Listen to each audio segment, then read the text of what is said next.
Forget everything you have seen in Hollywood movies about the Wild West.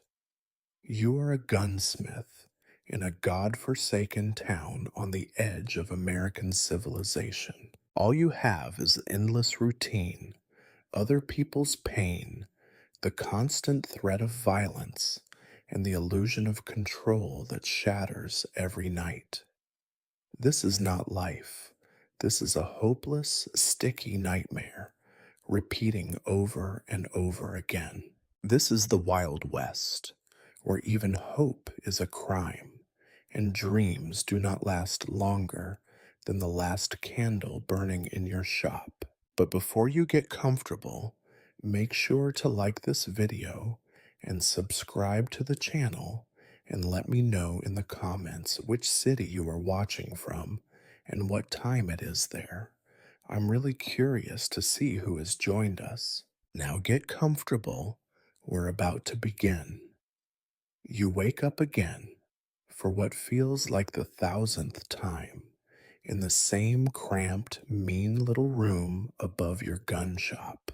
The bed is as hard as iron, the straw poking through the ticking, and the only blanket you own is thin, worn, and forever moist from the perpetual chill that seeps up through the warped floorboards. This is your kingdom: four splintered walls, a window stuck shut since spring, and a view of the empty, muddy street. There is nothing romantic about dawn on the western frontier. The first sensation you have is cold, gnawing, and insistent.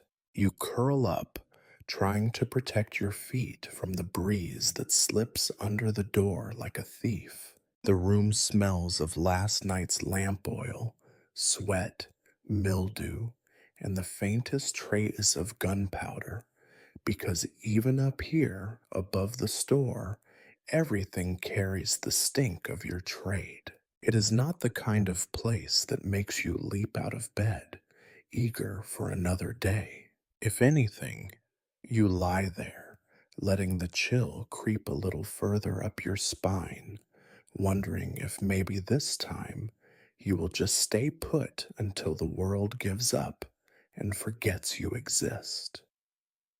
Eventually, routine wins out. It always does. Your joints ache because even though you are not old, the Wild West will age you 3 times as fast as any other place on earth. You pull yourself out of bed, feeling every bone protest, and fumble in the dark for your boots. They are cold, stiff, and caked with yesterday's dust and someone else's dried blood from the time you had to step over a dying man in front of your shop and could not avoid the mess. There is no luxury here, no ritual of warmth. There is the chamber pot in the corner, already full enough to stink, but not enough to justify the long walk outside to empty it. You ignore it, as you do every morning, and instead reach for the battered tin kettle and the stub of coffee grounds you rationed last night. If you are lucky, there is enough water left in the jug to make something that passes for coffee. If you are not, there is the taste of old grounds and regret, boiled twice and thick as mud. Lighting the stove is an ordeal, the matches always damp, the wood always green. The wind howls outside, rattling the glass, but you do not listen. Instead, you nurse the little flame until it grudgingly licks at the bottom of the kettle, the only warmth you will feel for hours. You have not felt truly warm in years, not since you came out west, chasing promises of gold, adventure, and a better life. Now, your only riches are in cold iron and the thin, acrid smoke of half-burned wood. You sip the coffee, staring at the blank wall, not really tasting anything.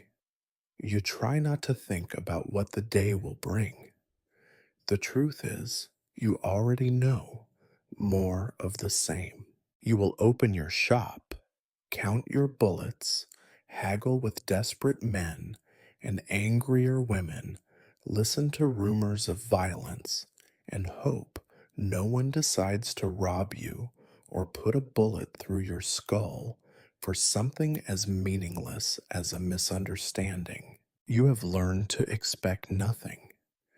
Expectation is a luxury for the young or the foolish. Instead, you run through the list in your mind, check the locks, sweep the shop, count the cartridges, polish the barrels, hide the cash box, and try to remember which debts you absolutely have to pay today. There is nothing left to dream about except the possibility that tomorrow will be just a little less miserable than today. Of course, it never is. The world outside your window remains dark and silent, but soon enough, you know, the town will begin to stir. The miners will shout, the whores will argue, the preacher will ring his bell, and the whole ugly, relentless machine will grind into motion, demanding your presence. Until then, you are alone with your thoughts and your cup of near coffee. There is no glory here, no excitement, no grand story worth telling, just another cold gray morning in a long line of them. You could have stayed back east, of course. You think about it sometimes, about the family you left behind, about the jobs you never took, about the lives you never lived. But it is pointless now. The West has taken all your choices and replaced them with survival. The best you can do is get out of bed, put on your boots, and make sure you are not the first corpse to hit the muddy street today. Then, what after all is the true promise of the Wild West? Not gold, not freedom, not adventure, but the certainty that every day you must fight simply not to lose more than you already have. So you stand up, stretch your aching back, and get ready to face the filth, the cold, and the empty street. Another day in paradise, you tell yourself with a wry smile. Another day in the gunsmith's miserable, unchanging life. You descend the narrow stairs, careful not to slip on the warped steps. Each one creaks, announcing your arrival to the empty shop below. Not that anyone is listening. There is a moment as you reach the bottom when you pause and breathe in the familiar, suffocating air of your livelihood. If hell has a scent, you imagine it must be very much like this: dust, oil, old sweat, and the faint but persistent undertone of cordite that never entirely leaves. Before anything else, before even unlocking the front door, before thinking about customers or coffee refills, you know the shop must be accounted for. On the wild edge of nowhere, the only thing more dangerous than a loaded gun is a missing one. The town may be small, but it is full of desperate men, women, and children with nothing to lose. Some of them, you suspect, would rather steal a revolver than pay for it, and you are not foolish enough to trust locks or promises. The shop itself is nothing special. The shelves sag under the weight of rifles and shotguns. The counters are scratched and pitted, stained with gun oil and something darker that you prefer not to name. A single glass case guards a handful of battered Colts and Remingtons, the glass forever smudged by the greasy fingers of dreamers and would be outlaws. In the far corner, a battered crate holds odd parts, springs, hammers, triggers, each one covered in dust as old as the town itself. You begin your daily ritual, the inventory. It is both necessary and mind numbingly tedious. You count every revolver, every box of cartridges, every tin of powder. You check the racks for missing shotguns, even though you know exactly what should be there. Your ledger is patched and filthy, pages torn and corners dog eared, but it is the only thing standing between you and bankruptcy, or worse, a rope around your neck should the wrong piece go missing. The numbers do not lie, but they never tell the full story. You find, as you always do, small discrepancies. A box of ammunition is one round short. A barrel is smudged with prints too small to be your own. Someone has tampered with the back door again, the crude latch slightly bent, as if a ghost has tried its luck in the night. You sigh, make a note, and try not to imagine which of your neighbors is the more determined thief. Dust settles on everything. You cannot remember a time when it did not. It drifts in from the street, from the alley, from the cracks in the floorboards and the beams above. No amount of sweeping or wiping ever gets ahead of it. By the time you finish one shelf, the others are already gray again, as if the whole world conspires to bury your trade beneath a layer of dull, choking powder. Your hands, once clean, are now permanently stained with a mixture of oil, rust, and grime. You know the truth.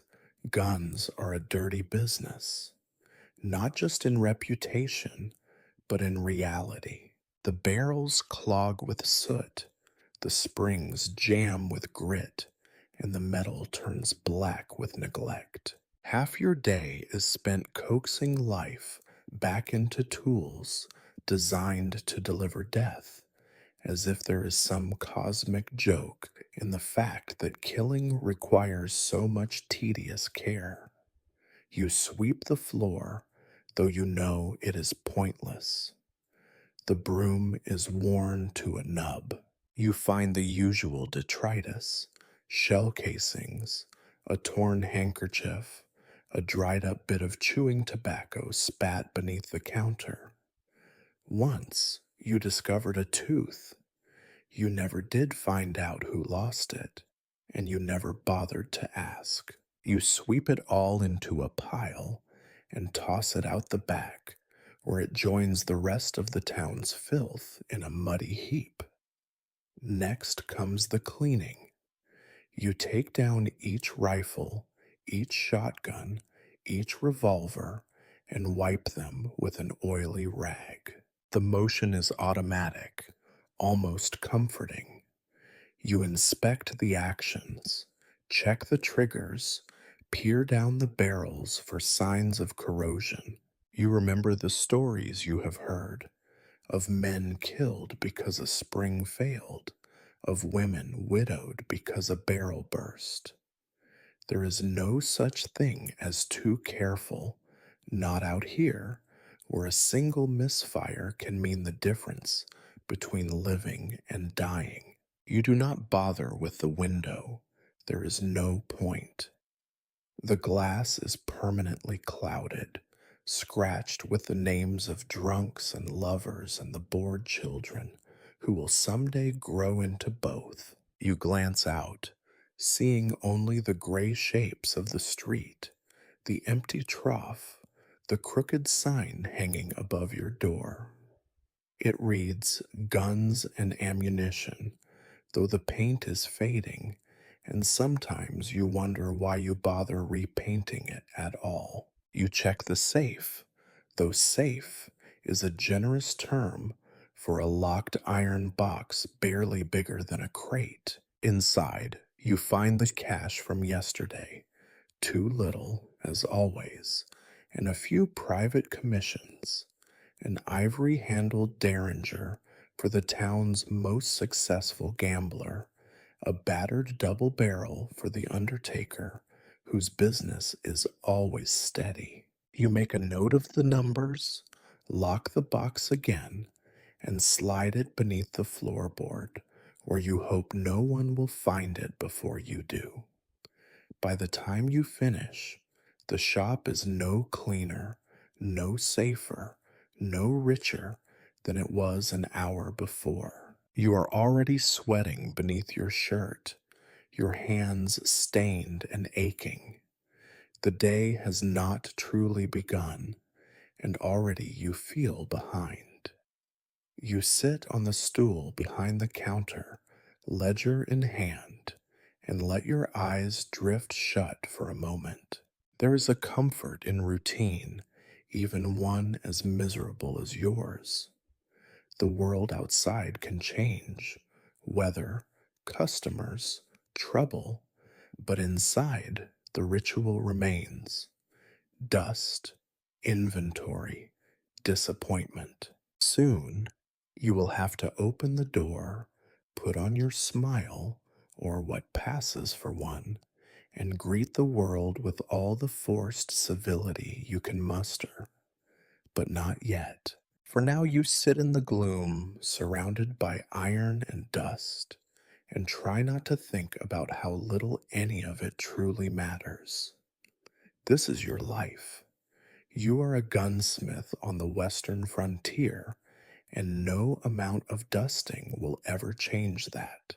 You finish your chores not with satisfaction, but with the resignation of a man who knows he will do the exact same things tomorrow and every day after until something, death, ruin, fire, finally interrupts the monotony.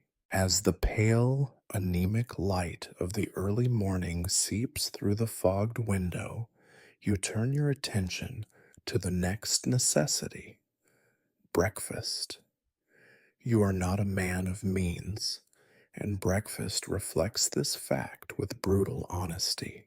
No eggs, no fresh bread, no slabs of ham steaming on a plate. Instead, there is a chunk of bread so hard you could hammer nails with it, a curl of bacon so thin and shriveled it looks more like a relic than a meal, and the coffee from earlier, now lukewarm and bitter enough to strip paint. You chew methodically, each bite working your jaw as if it were a punishment meted out for past sins. There is a kind of irony in the way the West feeds its people.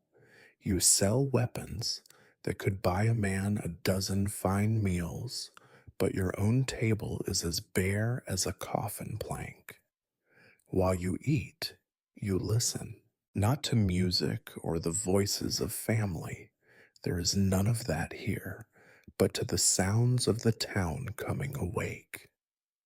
Hooves on packed earth, a distant shout, the creak of a cart rolling over stones. Somewhere a woman is already arguing with her husband, her words clear through the thin morning air. Children squabble over something unseen.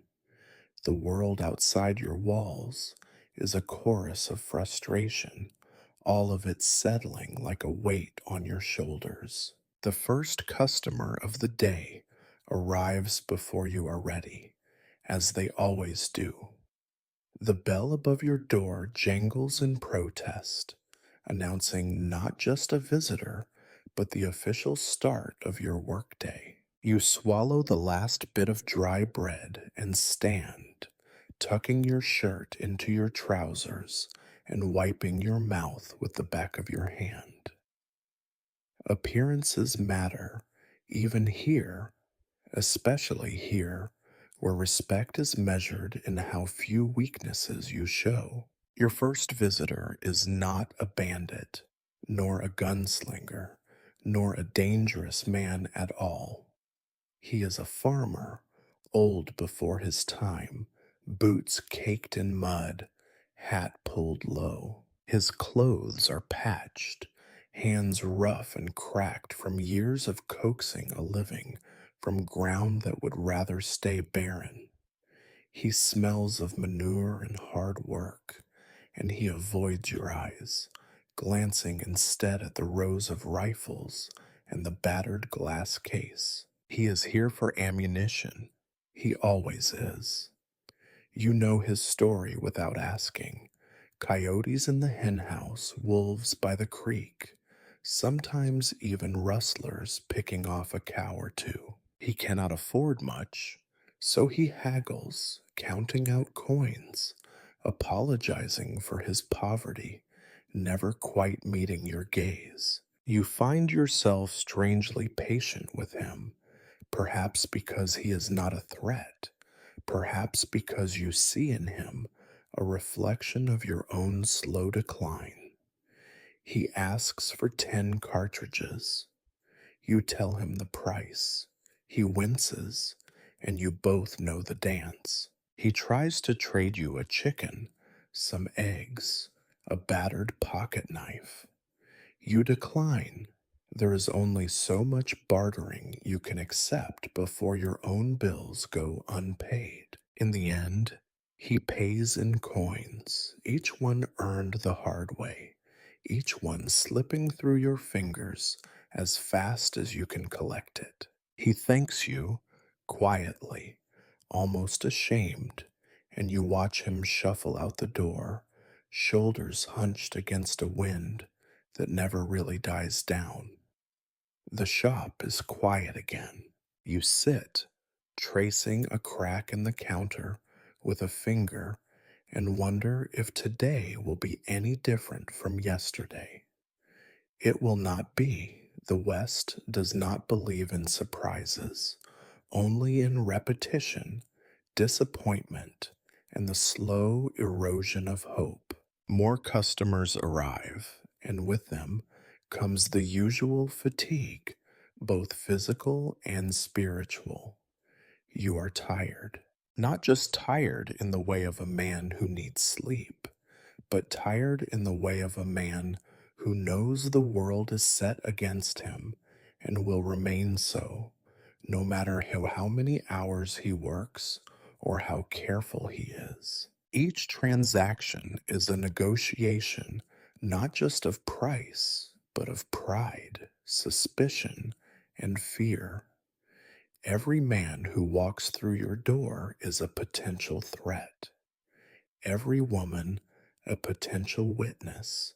Every child, a possible future thief. You sell bullets, clean a shotgun, listen to the complaints of a prospector who swears the cylinder of his revolver is cursed. You do not laugh. Superstition is as much a part of business as gun oil. The morning wears on, each minute dragging you closer to noon, and the shop fills with the mingled smells of grease, sweat, tobacco, and hope long since abandoned. By late morning, your stomach churns with hunger again. Breakfast, such as it was, has long since vanished, and your head aches from the effort of keeping track of coin, stock, and lies. You resist the urge to close up, to walk out, to become something else, but there is nothing else to become. You are a gunsmith, and the West does not forgive those who forget their place.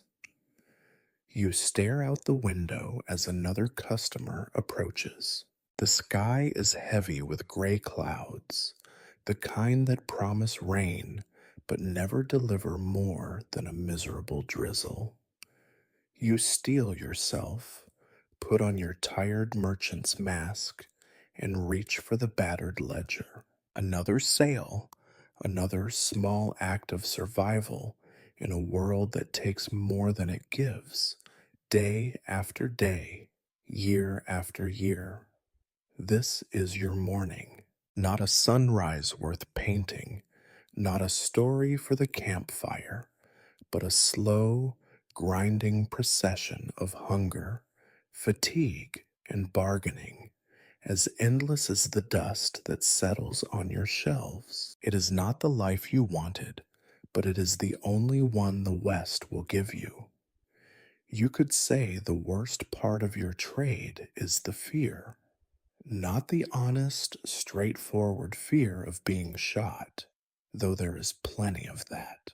No, what gnaws at you, what burrows into your bones and clings to you long after the lamps are out and the town has gone silent, is the constant suspicion that you are being watched, that someone, somewhere, wants what you have, and sooner or later they will try to take it by stealth, by violence, by whatever means they think they can get away with. Every morning, as you count out the cartridges, you feel it pressing on your shoulders.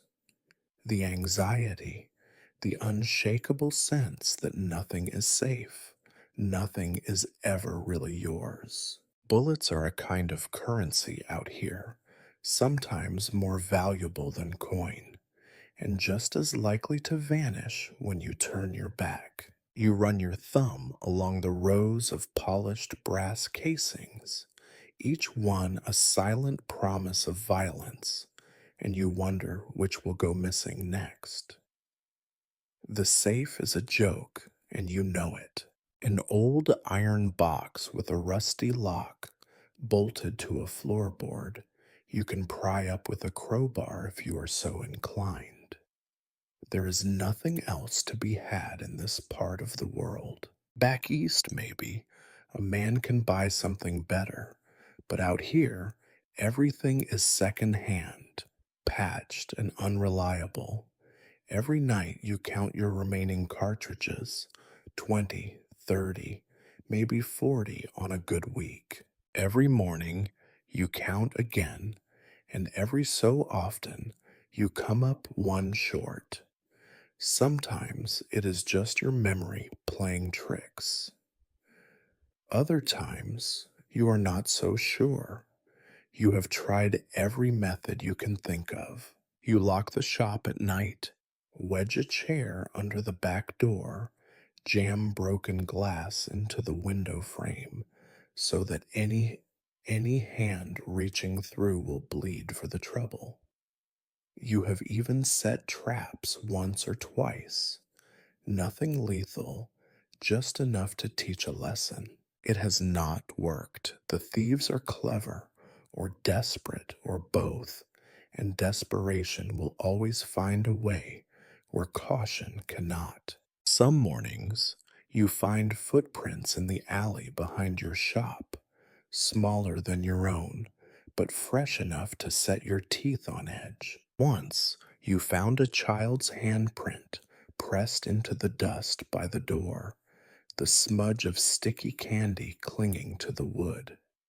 You told yourself that it meant nothing, just a curious child wandering where he should not. But the next day, 3 cartridges were gone from a half empty box, and you have not seen that child since. The townsfolk know you watch your stock. They know you count every bullet, every box of powder, every greasy rag. You see it in their eyes when they haggle, the way they glance at the shelves when your back is turned, the way their hands linger a little too long on the counter. Some of them, you think, are honest, honest in the way a man is honest when he has no opportunity to be otherwise. Others would rob you blind and leave you bleeding in the gutter if they thought they could get away with it. You have learned to keep your real stock hidden, not in the safe, too obvious, too vulnerable. Instead, You stash a few boxes in a hollow beneath the floorboards, a handful behind the false back of the cupboard, another small pile inside the hollowed leg of a workbench. It is not foolproof, but it buys you a little peace of mind. Not much, but some. It is a ritual now. Each morning, before the sun is fully up, you unlock the cabinets, check the hidden stashes, count and recount. You keep a running total in your head, a tally of everything you own and everything you can afford to lose. The numbers do not add up. They never do. On bad days, you imagine the thieves creeping through your shop, silent as ghosts, prying open the drawers and picking through your wares. You see them in your dreams, faceless, shadowy, hands stuffed full of ammunition. You wake up with your heart racing, sweat pooling at the base of your neck, and reach for the old shotgun under your cot. It is never loaded, of course. That would be foolish. You keep the shells locked up, too. Sometimes you think about leaving, packing up whatever you can carry, and heading east. Somewhere safer, somewhere with laws that mean something. But you know better. There is nowhere else for you now. The West takes everything from a man, his peace, his safety, his trust, and gives back only what you can hold on to with both hands and a loaded gun. The fear shapes you. It shapes everyone out here. The blacksmith who chains his tools to the anvil at night. The storekeeper who sleeps with a knife under his pillow.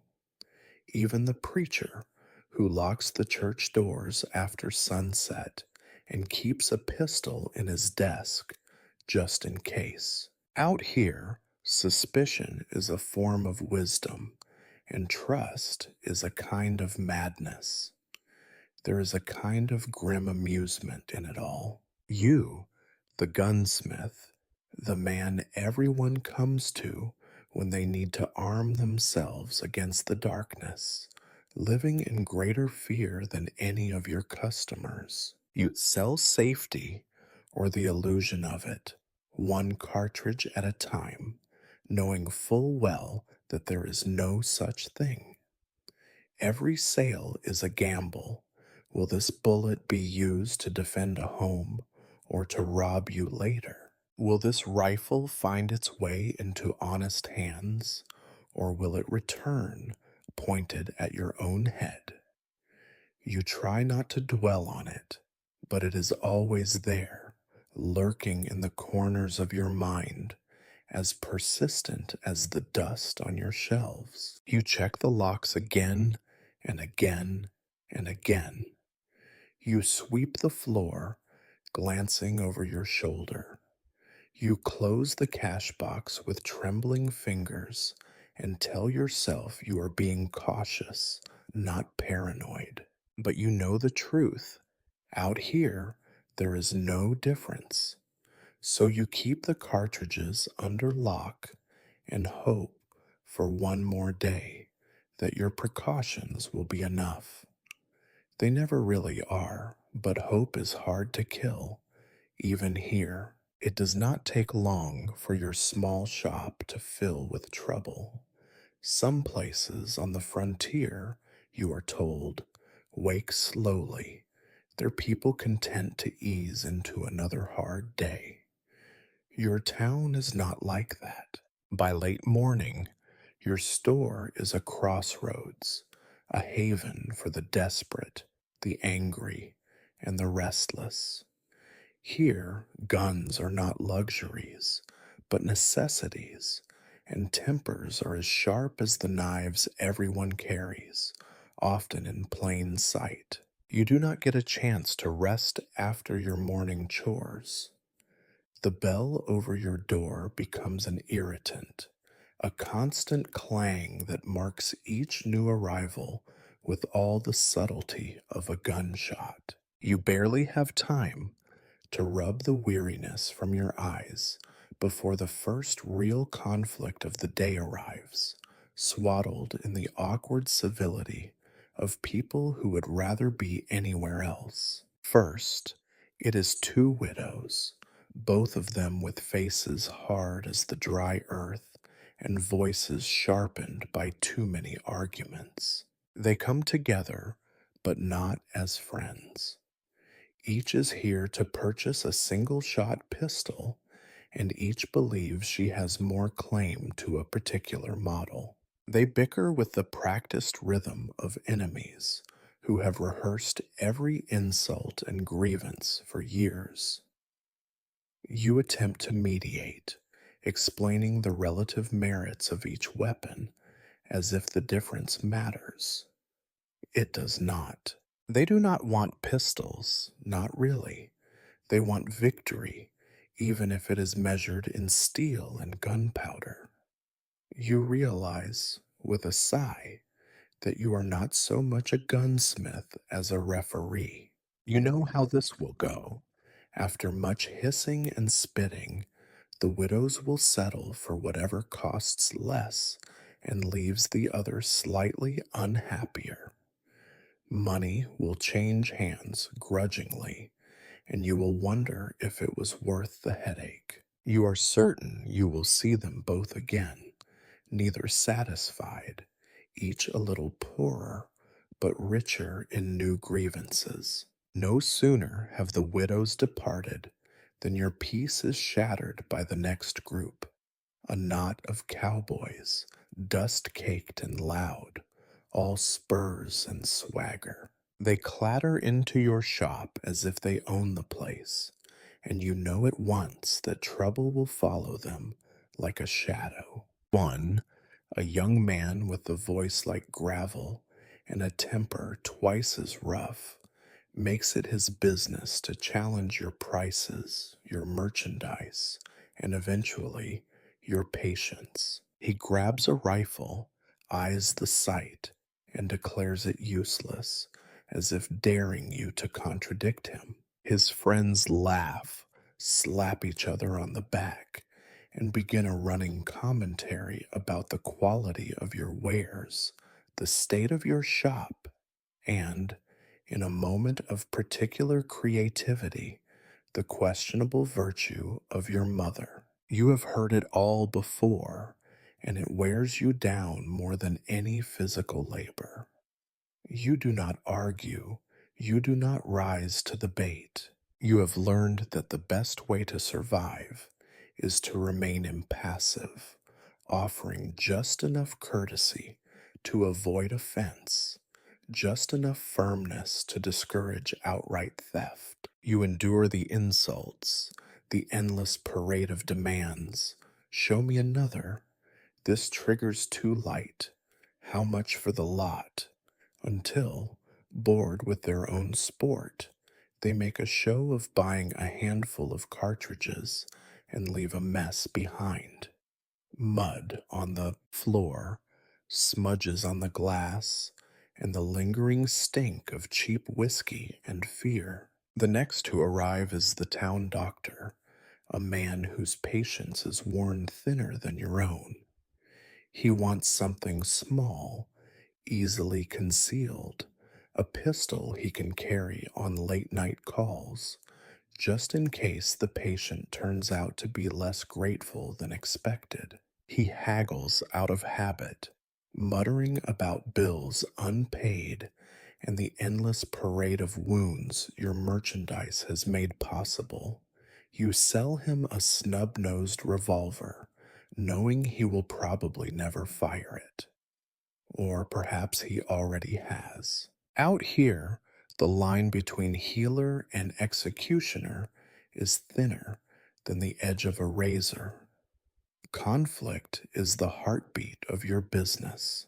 Every day brings some fresh squabble, farmers accusing trappers of theft, prospectors complaining about overcharged powder, mothers arguing with sons about the dangers of rifles, fathers threatening to teach a lesson to anyone who sells their boy a weapon. You become skilled at soothing egos, stalling tempers, and, when absolutely necessary, reaching for the shotgun beneath the counter, not to use, but to remind everyone that in the end, you are the one who holds the keys to violence. There are moments, long, grinding moments, when the air is thick with the possibility of blood.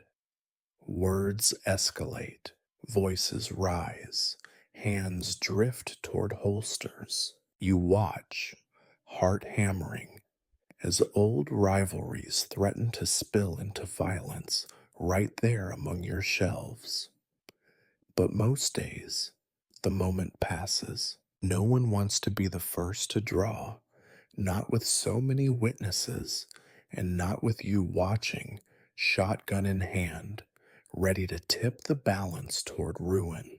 Through it all, you perform the dance of the merchant. Smile when you must, frown when it is wise, stay silent when it is safest. You say, sir, and ma'am, and as you wish, so many times that the words lose all meaning. You pocket the coins, scribble in your ledger, and hope that tomorrow's conflicts will be less exhausting. They never are. There are no true friends among your customers, only regulars and the occasional familiar enemy. They are all strangers, even the ones you have known for years. The West breeds a kind of transactional intimacy. You know the weight of their coin, the look in their eyes when they lie, the way they grip a revolver when angry or afraid. But you do not know them, not really, and they do not know you, nor do they care to. By midday, your nerves are frayed, your patience worn thin, and your desire for any kind of peace is as distant as the horizon. There is no such thing as a quiet day. Every interaction is a potential spark, every word a possible match, and your shop is a tinderbox waiting for the wrong kind of customer to ignite it. You wipe the sweat from your brow, straighten the rifles on their rack, and brace yourself for the next round. There is no glory in this work, no satisfaction, no camaraderie, only conflict, bargaining, and the uneasy truce that passes for business in a place where every man and woman lives a hair's breadth away from disaster. And so you endure another customer, another complaint, another day on the knife's edge. This is your life. This is what the West has made of you: a merchant, a mediator, a bystander to other people's misery, and the reluctant custodian of their inevitable violence. You might think that running a gun shop would be a life of excitement, tales of duels at high noon, the crack of gunfire, or the dramatic clang of silver dollars on the counter. You would be wrong. Most days are a slow, relentless trudge through filth, monotony, and chores so thankless they could drive a saint to blasphemy. The shop is never clean, never. No matter how often you sweep, the dust returns as if summoned by some malevolent spirit. The main street outside is nothing but churned mud and horse manure, and every passing boot carries a fresh supply through your door. Your broom is half worn away, its bristles blackened and twisted, but you use it out of habit, sweeping the floor, scraping at stubborn stains, cursing under your breath at the futility of it all. You could sweep all day and not make a dent. Sometimes you suspect the dust is winning, slowly, insidiously burying you and your stock beneath an ever thickening shroud. Worse than the dust is the grease. Gun oil stains everything: your hands, your clothes, your hair. There is always a thin film clinging to your fingers, and it seeps into your skin until you can smell it even when you dream. The cleaning rags you use, already filthy by morning, are no match for the slow, relentless march of grime. Each weapon you sell needs to be cleaned, oiled, polished. Each one brings new stains and the certainty that you will never again have soft, clean hands. There is no end to the routine. You move from counter to shelf to workbench, your body aching from the repetition. You sort boxes of cartridges, stack crates of powder, and haul barrels of lead shot from one corner to another, each one heavier than the last. Your back is a knot of pain by midday, your knees stiff from crouching beneath counters and stooping to fetch items for customers who rarely bother to thank you. Maintenance is constant. Something is always broken: a loose hinge on the gun cabinet, a jammed lock on the powder closet, a cracked pane in the shop window. You patch and mend, using whatever scraps you have at hand: wire, nails pulled from packing crates, a strip of leather torn from an old boot. Nothing lasts. Everything decays. The West is relentless in its hunger, gnawing at wood, metal, and hope alike. You take small pride in your skill with tools, but even that is tainted by necessity. You do not craft masterpieces. There is no time, no money, and no demand for anything but brutal efficiency. Your repairs are quick, ugly, and functional. The townsfolk are grateful only when the job is finished. Otherwise, they grumble about the cost, the delay, or the fact that the world itself seems to be falling apart faster than you can fix it. The workshop, your kingdom of dust and oil, is cluttered and chaotic. Tools hang from nails hammered into bare beams.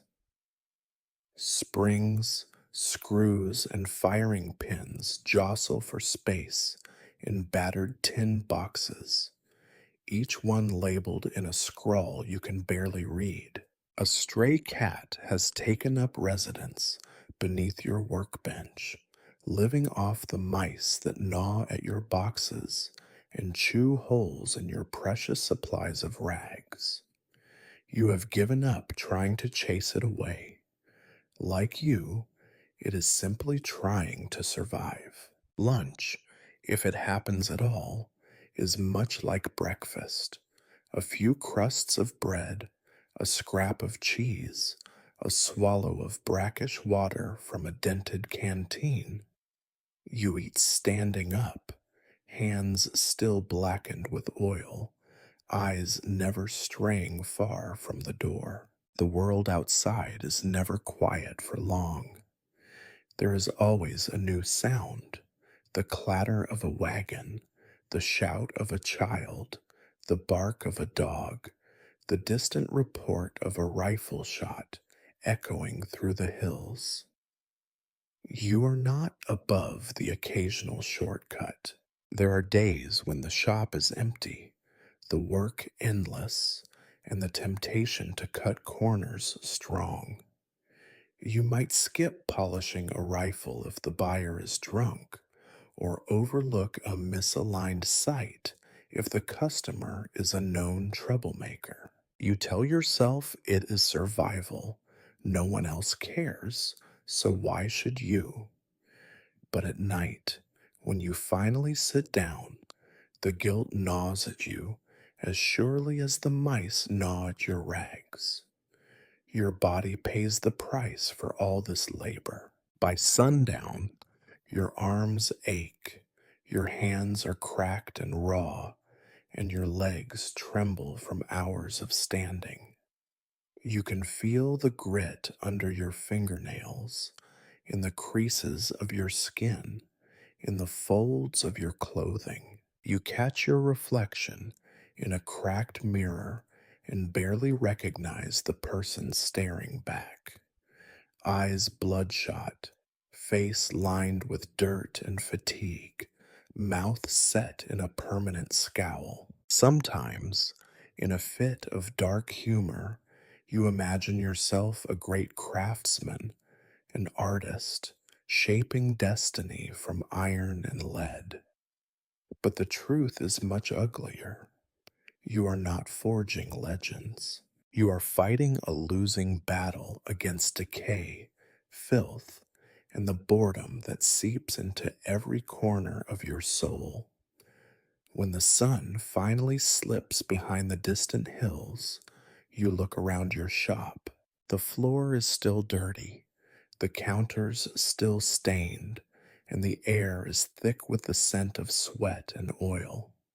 You sigh, pick up your broom, and start again. There is no end. There is no reward. There is only the grind, day after day, week after week, until something finally gives out.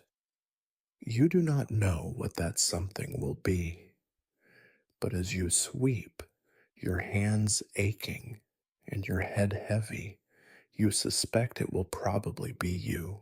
You have learned to dread the sheriff's weekly visits, not out of guilt, but because they serve as a constant reminder that in this place, the law is as uncertain and dangerous as any outlaw.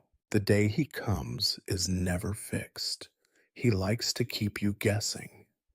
Sometimes he arrives at dawn, sometimes not until the shadows stretch long across Main Street. Either way, you are always waiting for the heavy step, the knock at your warped wooden door, the way he stands just inside the threshold, making the air heavier and the shop somehow smaller.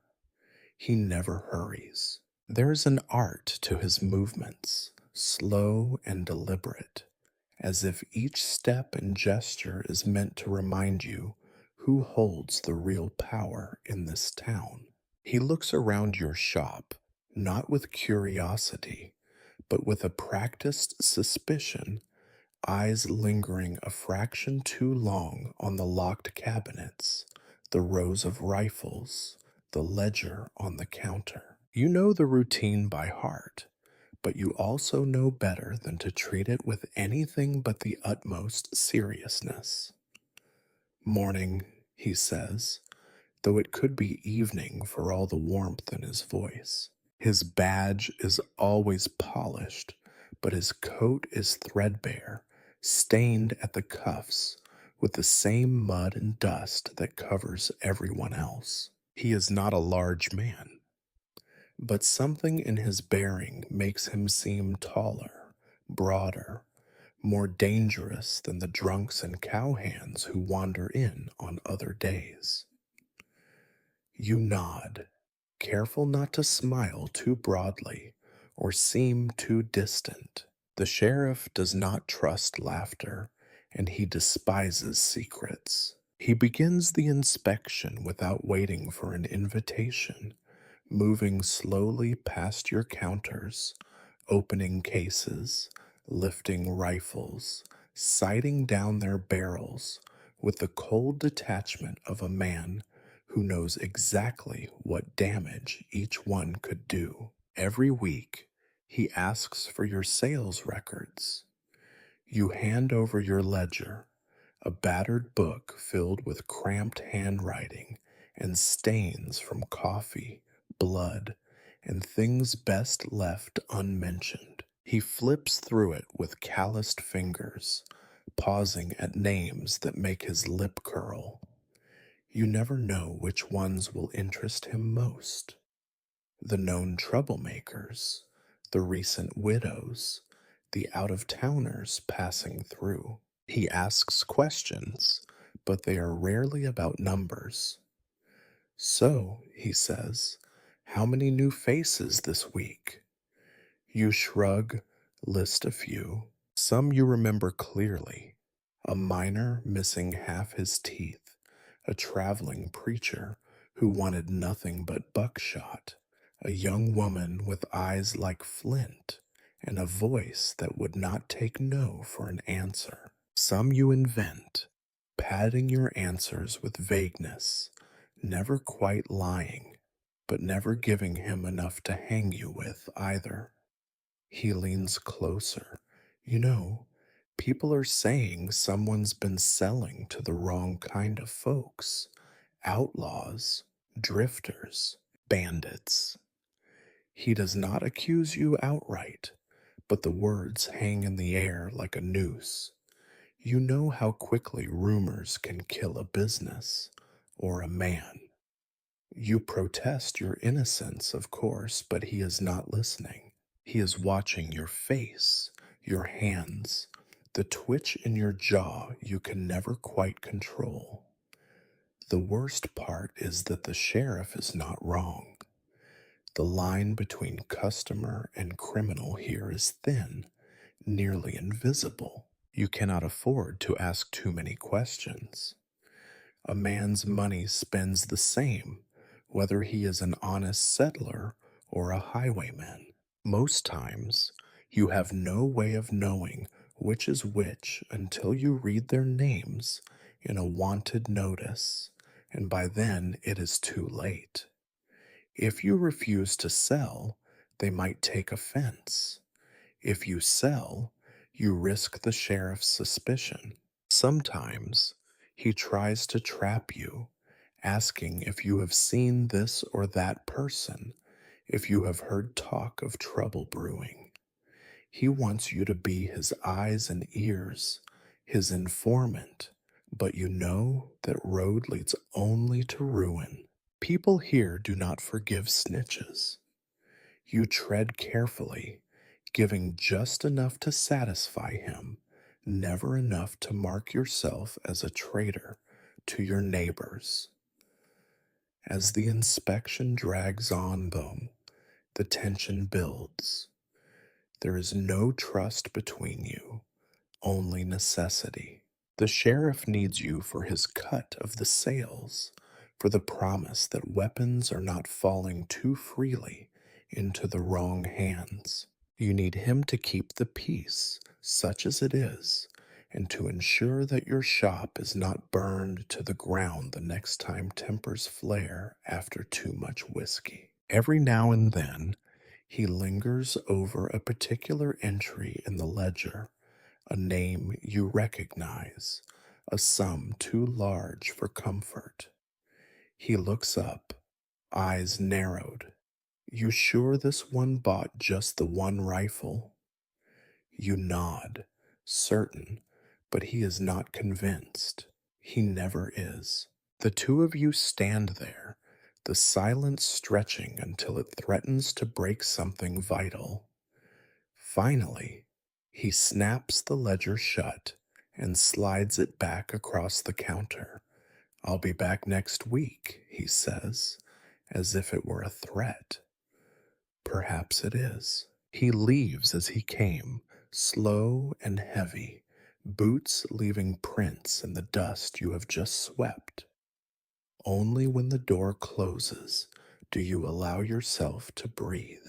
You hate these visits, not because you have anything to hide, though sometimes you do, but because they remind you how precarious your position really is. You are caught between law and lawlessness, forced to pretend friendship with a man whose trust is as thin as paper and just as easily torn.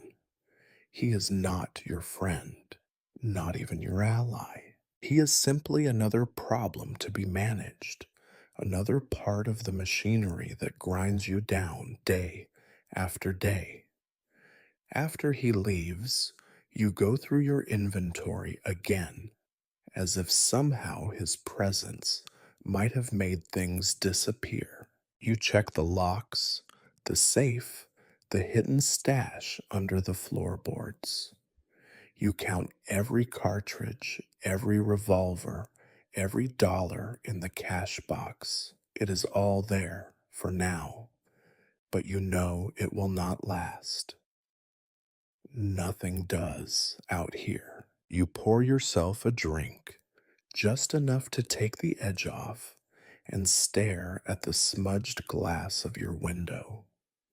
The sheriff will be back, and so will the questions, the suspicion, the unspoken threats. You wonder, not for the first time, if he protects you or simply keeps you alive until someone better comes along.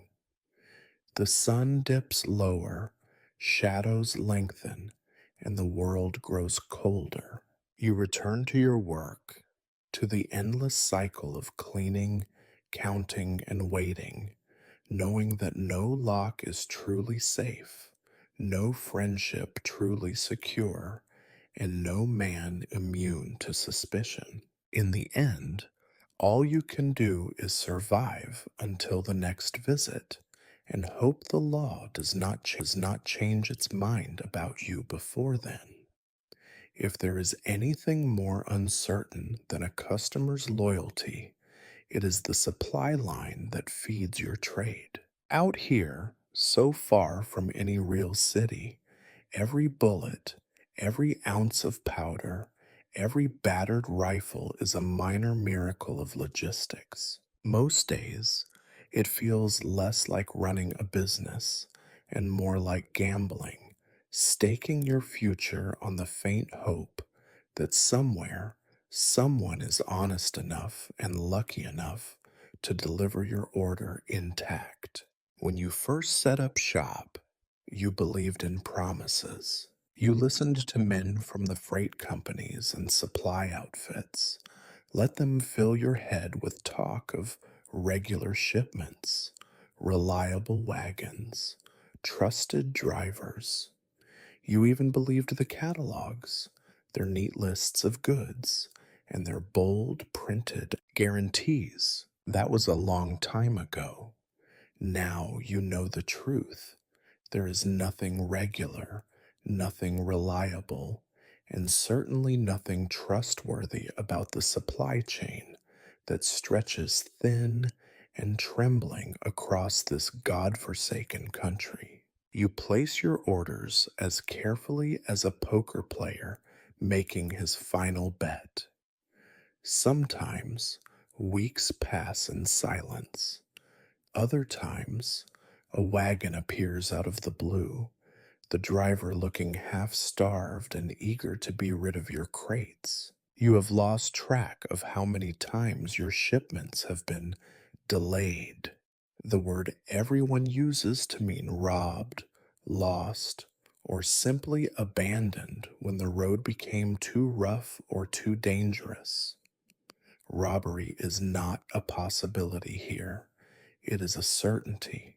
There are too many empty miles, too many desperate men lurking among the rocks and ravines, too few lawmen willing to risk their lives for another man's profit.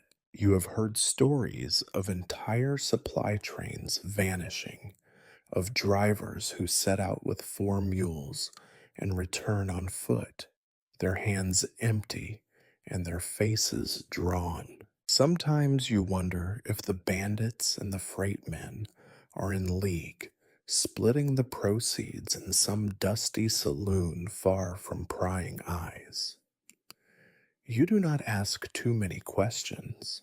When a shipment finally arrives, you count yourself lucky if it contains half of what you paid for.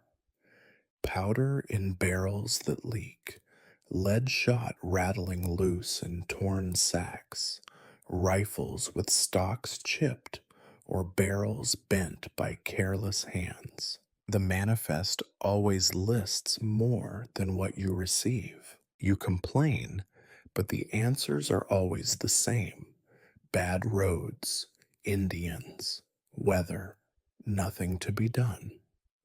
You learn to accept loss as part of the price of doing business, though it stings every time you must explain to a customer why you are out of cartridges or why the rifle they ordered is still on its way.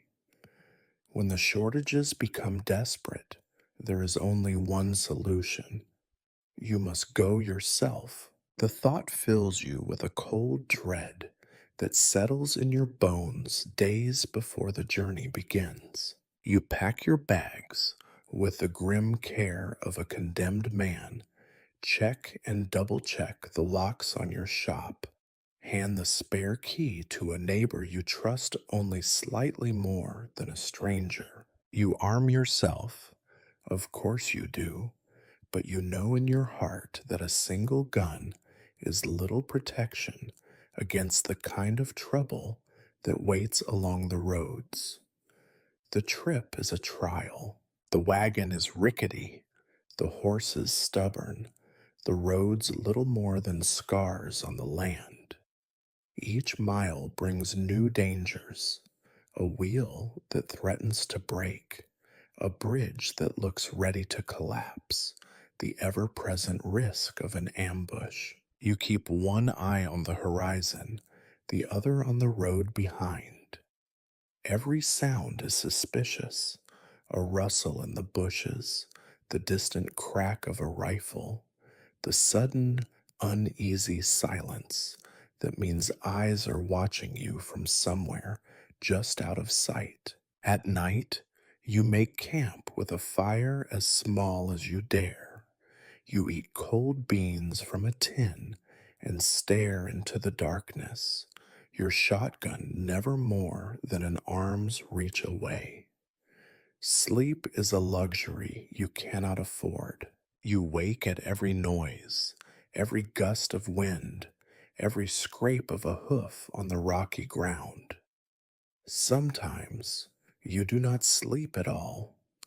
When you reach the nearest town, if you reach it, you find no comfort there. The supply depot is a hive of chaos: men shouting, drivers cursing, crates stacked haphazardly and marked with names you have never heard.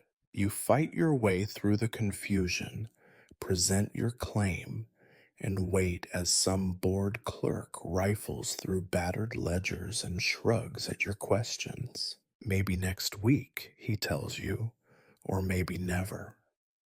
You argue, threaten, plead, but it does no good.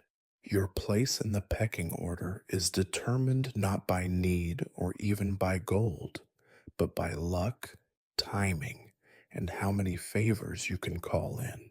Sometimes you return with what you came for. More often, you bring back less: a few boxes of ammunition, a crate of powder that smells slightly off, a pair of rifles that will need repairs before you dare sell them. The journey home is just as perilous. The weight of the goods in your wagon feels like a beacon, drawing every hungry eye for miles. You travel faster, sleep even less, and count yourself lucky when you see the battered sign of your own town in the distance. Back in your shop, you unload what little you have managed to save. Each item is precious, each bullet counted and recounted, each rifle inspected for hidden damage. You field the questions of impatient customers with practiced lies and weary apologies. Next week, you promise. Soon. But you do not believe it yourself.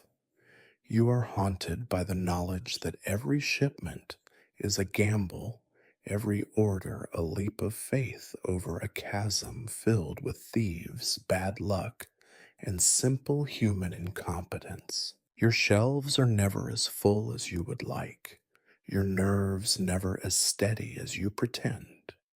You survive on scraps, scraps of merchandise, scraps of luck, scraps of hope. You have come to understand that in the West, there are only two kinds of men: those who take and those who try to hold on to what little they have left. Most days, you are not sure which one you are. Every town on the frontier, no matter how small, seems to breed at least two things: grudges and competition.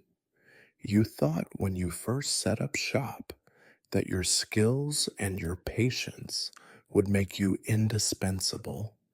The reality is less flattering. There is another gun dealer here, someone whose face you have come to resent more than any bandit or highwayman, whose very presence is a daily reminder that even misery can be made into a contest. Your rival's shop is little more than a battered shed tacked onto the side of a general store. His sign, painted with a shaky hand, promises the best prices in town. You know for a fact that most of his stock is second hand and poorly cared for, but this matters little to your customers, who will always choose the cheapest bullet, no matter how crooked the casing. The few times you have crossed paths, you have exchanged the kind of pleasantries that bristle with threat. Business good? Good enough. Heard you had trouble with a shipment. Nothing I could not handle.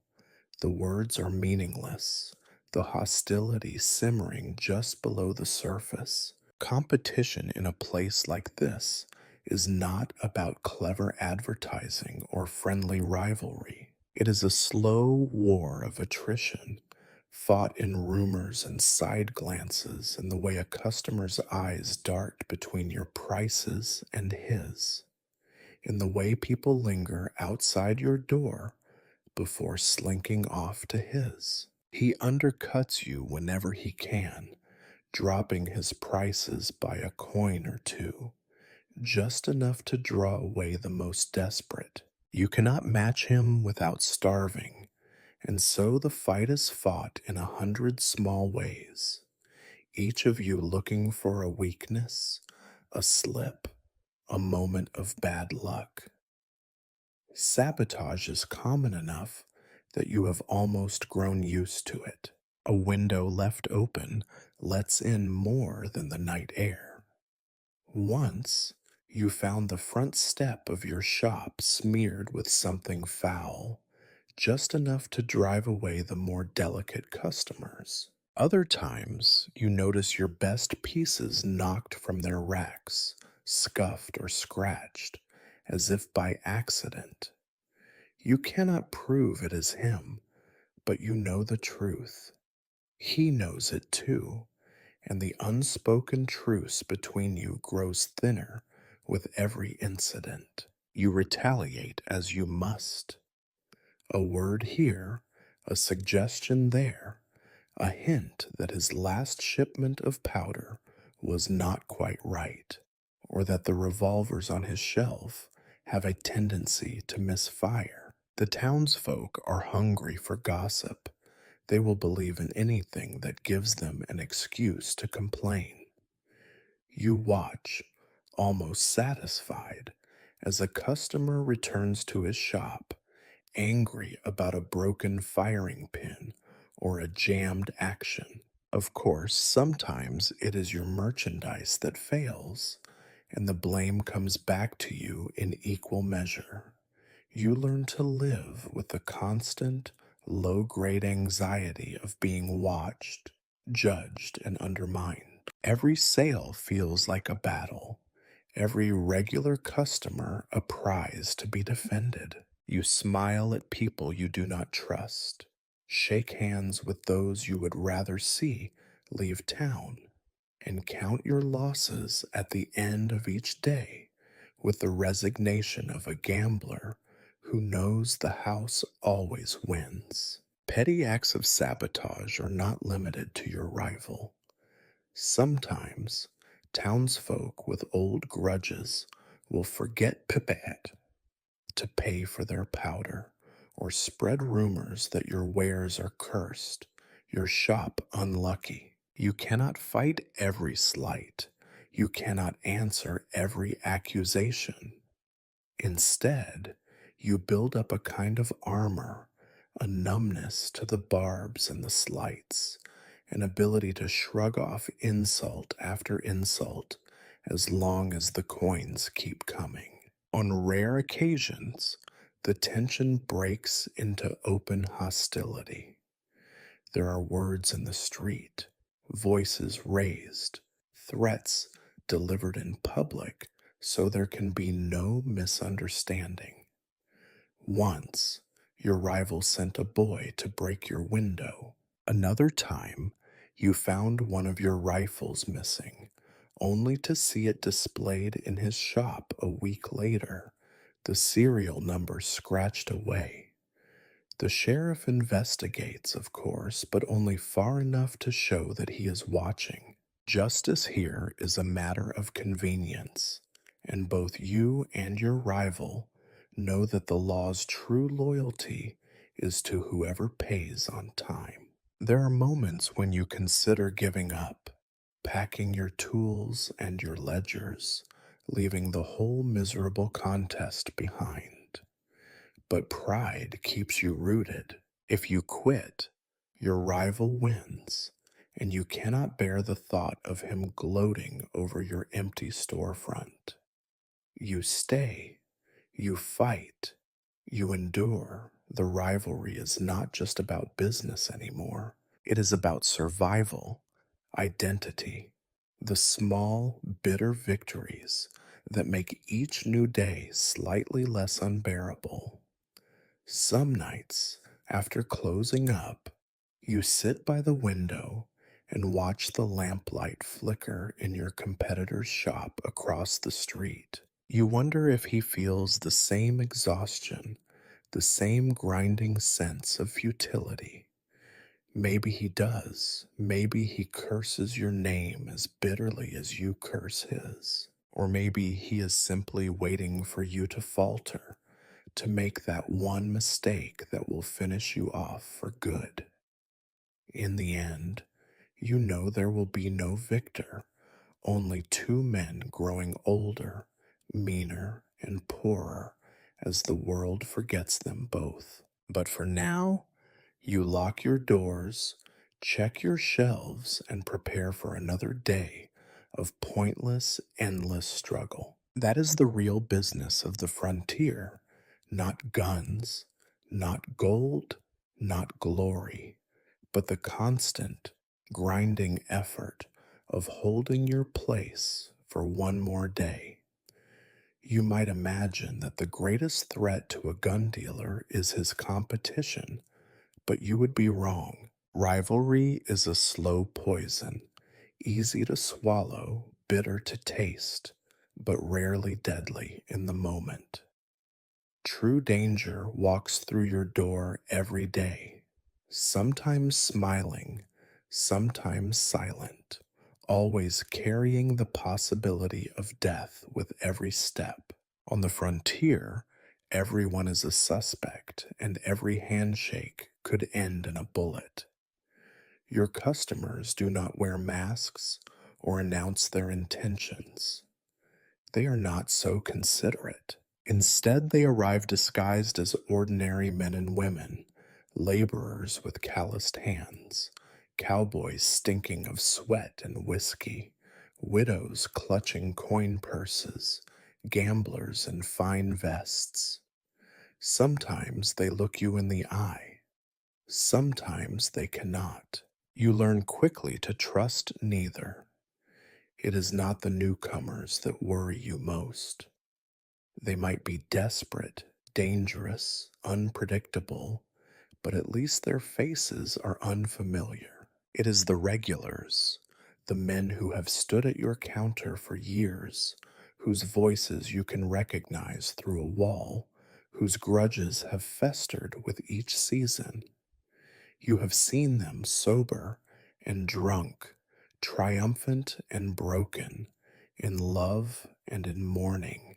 Every one of them is capable of turning on you if the moment is right, if the price is high enough, or if the wrong word slips from your mouth. Some mornings you find blood on the doorstep, a stark, sticky stain in the dust. You clean it up without comment. Perhaps a fight broke out after closing. Perhaps someone could not wait for the law to settle a dispute. You do not ask questions. In this town, blood is as common as mud and just as likely to get on your boots. There are stories, always stories, of men who came in for a box of cartridges and left with a corpse instead. A disagreement over price, a suspicion of short-changing, a rumor whispered in the wrong ear. Violence here is not planned or elegant. It happens quickly, messily, and always without warning.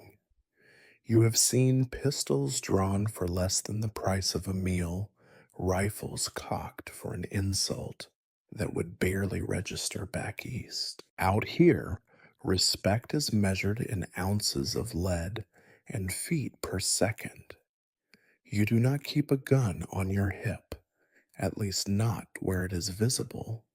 To do so would be to invite challenge. Instead, your weapons are hidden beneath the counter, inside a crate, loaded and within easy reach.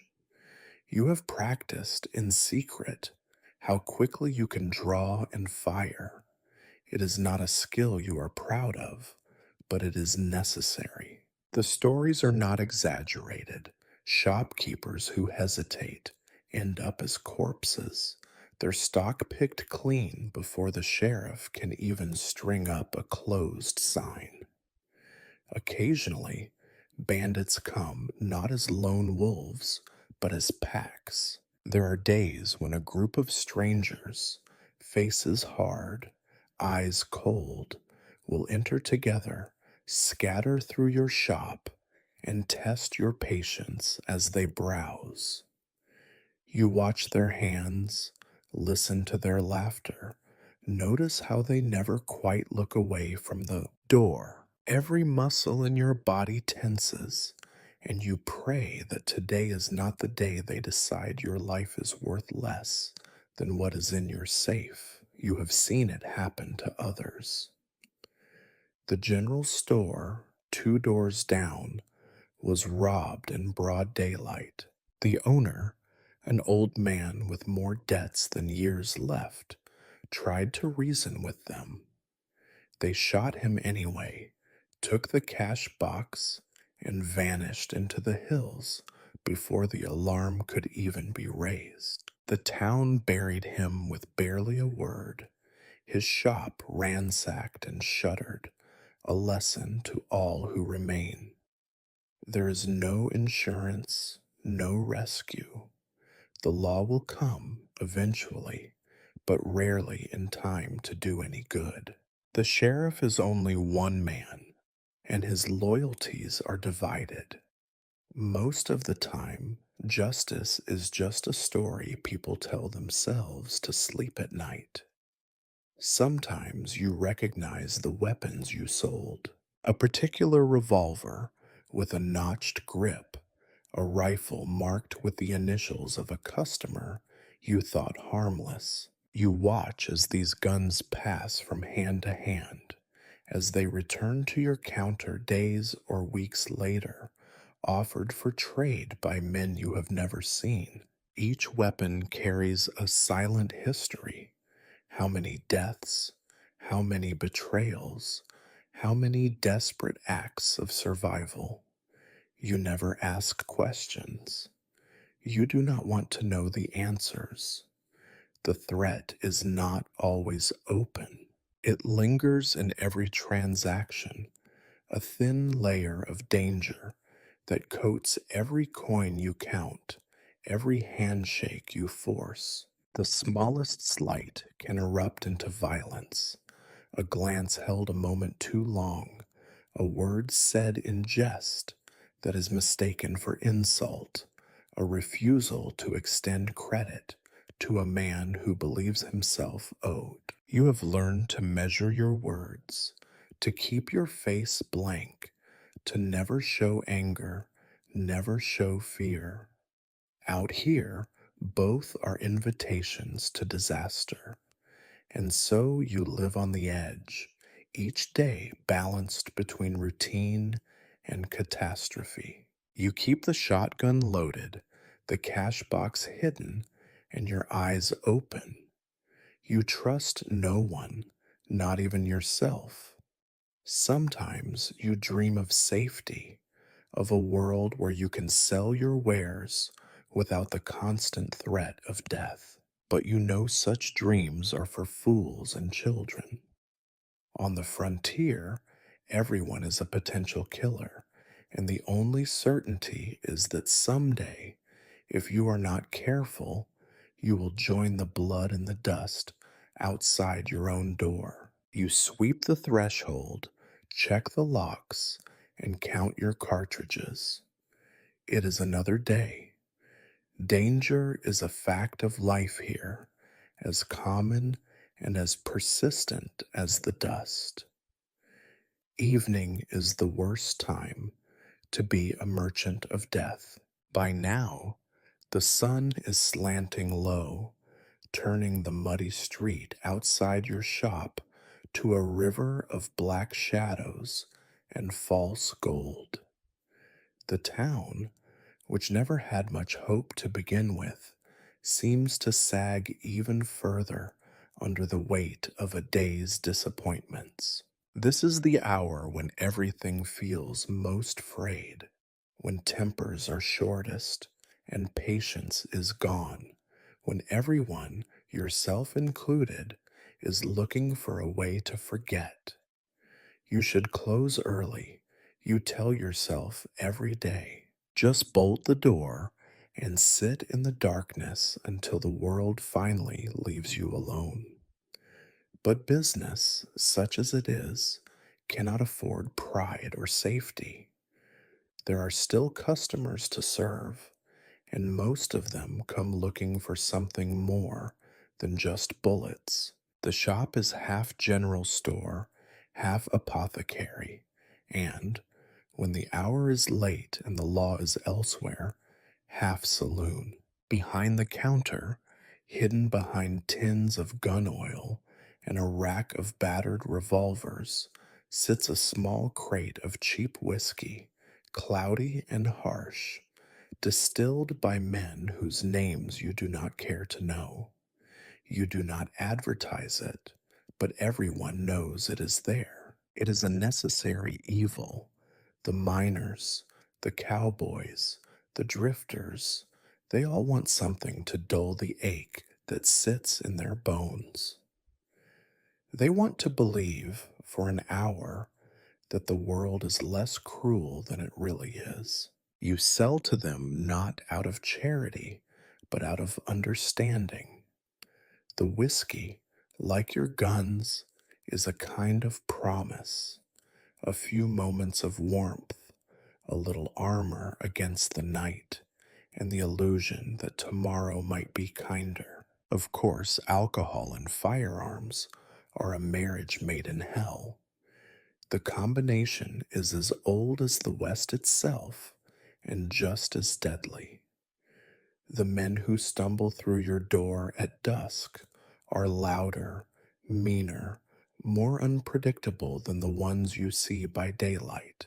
They are flush with drink, with failure, with the kind of anger that can only come from a day spent losing at cards, at work, at life.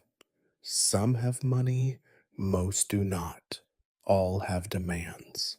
They haggle over your prices, slurring their words and brandishing crumpled bills or sticky coins. Sometimes they offer to pay in trade: a silver watch, a pair of boots, a ring that belonged to someone they will not name. You take what you must, knowing you will never see the money, knowing the boots will not fit, knowing the ring is probably stolen. Out here, morality is another luxury the West cannot afford. There are moments when you wonder if you are not just another kind of undertaker, selling the means of death by the glass or the cartridge. The same faces come back, week after week, a little more hollowed out, a little more desperate, until one day they stop coming altogether. Sometimes you hear the reason: a body found in the alley, a quarrel that ended with a knife in the ribs, a debtor who vanished into the hills. Sometimes you do not. The worst are the groups: packs of drunken cowboys or miners, stumbling and laughing, daring each other to buy the biggest gun, to shoot out the lamp above your door, to prove their courage in a town that chews up bravery and spits out corpses. They crowd the counter, hands everywhere, voices raised. You watch for the moment when laughter turns to shouting, when friendly insults turn sour, when a hand reaches for a holster instead of a flask. It happens more often than you care to admit. You keep the whiskey behind the counter for a reason: too much, too fast, and even your best customers become animals, mean, unpredictable, dangerous. You pour small, charge dearly, and cut off anyone whose eyes glaze over or whose hands start to shake. Some take offense, some threaten violence. You stand your ground because you must, because a single show of weakness can ruin you. There are evenings when you close early, but only after the worst of the crowd has moved on to the saloon across the street. You sweep the floor, finding empty bottles, spilled powder, a stray cartridge or two. Once you found a tooth, another time a blood stain, dried and old, but unmistakable. You wash it away and say nothing. Out here, silence is a survival skill. You tell yourself you do not drink the whiskey, that you are above the need. But there are nights when you pour yourself a small measure, let it burn its way down, and wonder if maybe you are not so different from your customers.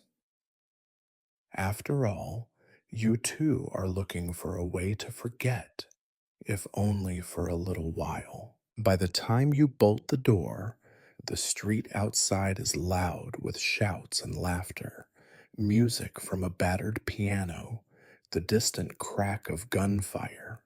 You check your locks, your cash box, your shotgun. You count the bottles, the cartridges, the minutes until morning. Each one seems to drag by slower than the last. When you finally climb the stairs to your room, you carry the stink of alcohol and gun oil with you. It clings to your skin, your hair, your dreams. You lie in the darkness, listening to the chaos outside, and pray that tonight no one will try your door, no one will break your window, no one will force you to prove just how fast you can draw the pistol you keep under your pillow. Sleep comes eventually, but it is never restful. The whiskey promises escape, but all it delivers is a heavier kind of exhaustion, the kind that settles in your bones and does not let go. And tomorrow, it all begins again. If there is one thing the West gives freely, It is loneliness. It settles in your bones deeper than cold, a companion that never tires, never sleeps, and never leaves you in peace. The longer you stay here, the more you realize that loneliness is not just a condition, it is a way of life, as fundamental to the town as dust or hunger.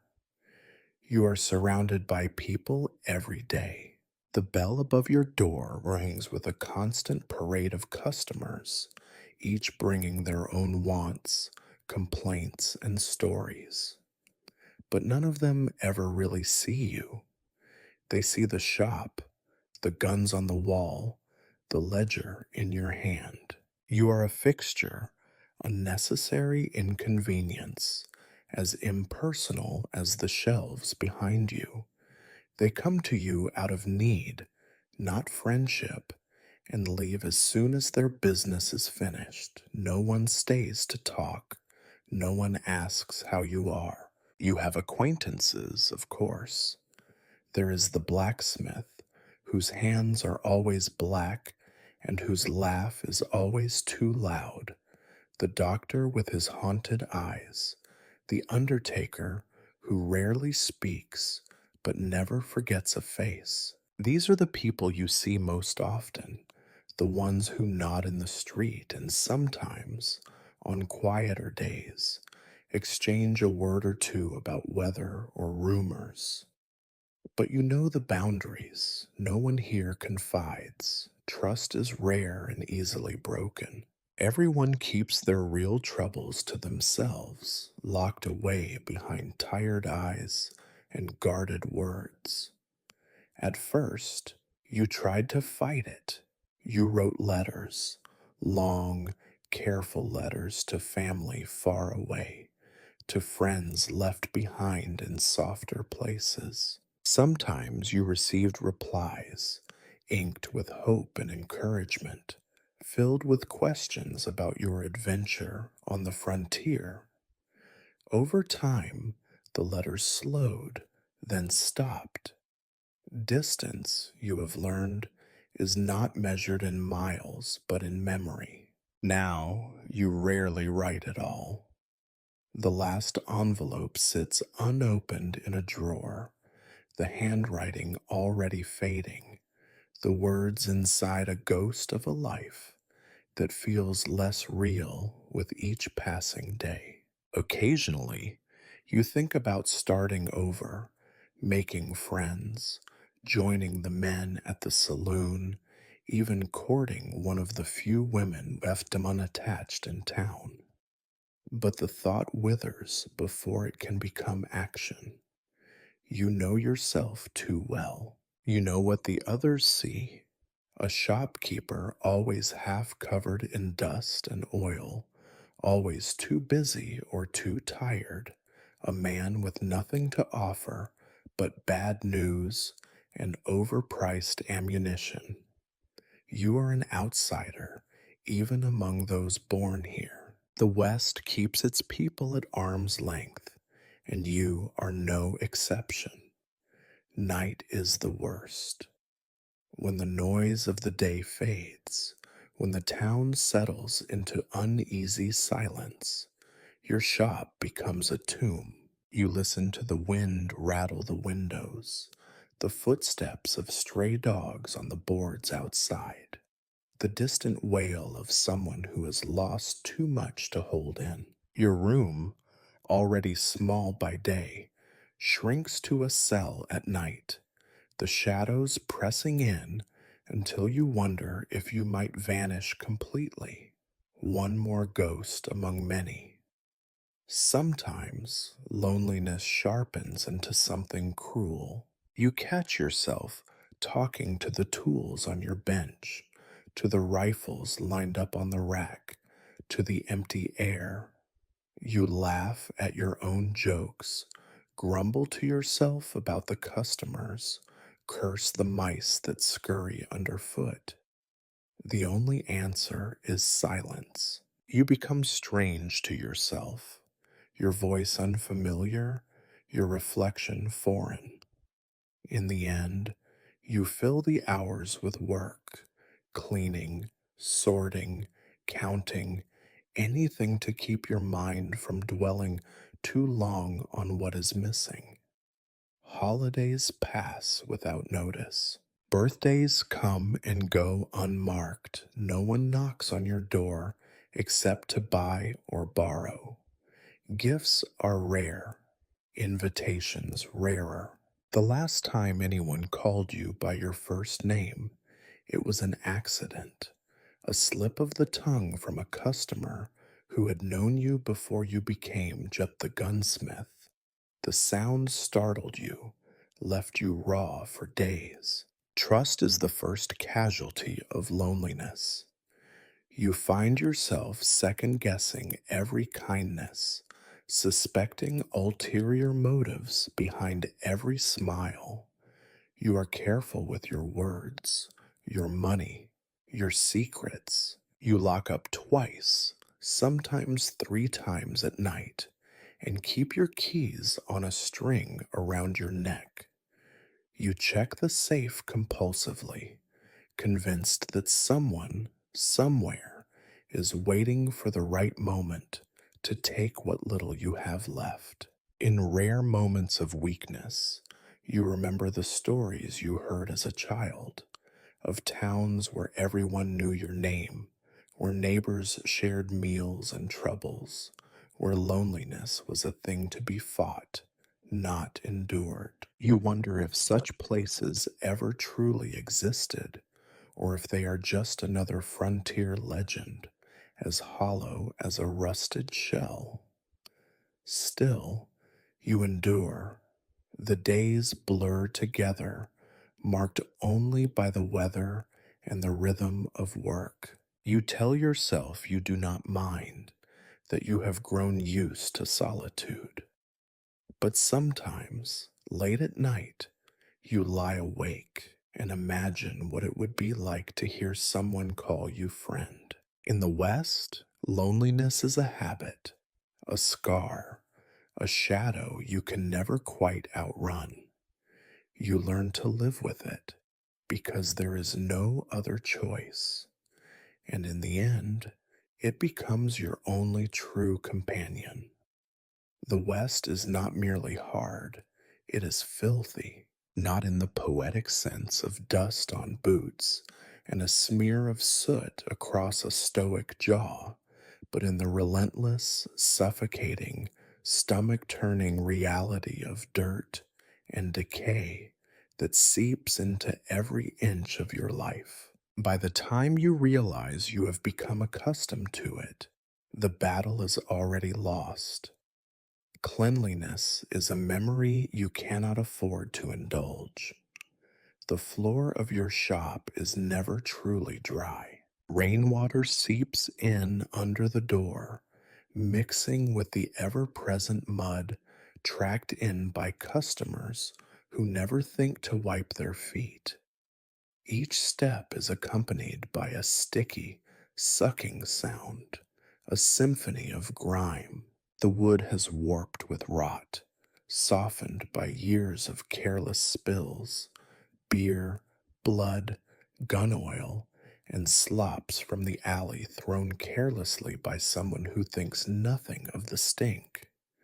Boots are your constant companions and your constant enemy. You own only one pair, cracked and stiff with old filth, the leather so blackened by use and neglect that its original color is anyone's guess. Each day, you scrape off the worst of the mud, pick at stones wedged in the heel, and tell yourself you will replace them when you have the coin. You never do. Everyone in town is the same, their footwear a catalog of hardship and indifference, leaving behind trails of muck and manure as honest as any signature. Behind the shop, the alley is a gutter for the town's sins. It is here that you toss the sweepings from your floor, the empty powder tins, the shredded rags, and anything else you can no longer justify keeping. The heap grows, festers, and attracts a host of unwelcome residents. Rats are the most persistent. They are bold, fat from a steady diet of garbage and scraps, and utterly indifferent to your efforts at control. You have tried poison, traps, and even the old boot to the head, but nothing slows them for long. They scurry across your floor at night, their tiny feet clicking on the boards, their bodies sometimes visible in the flickering lamplight.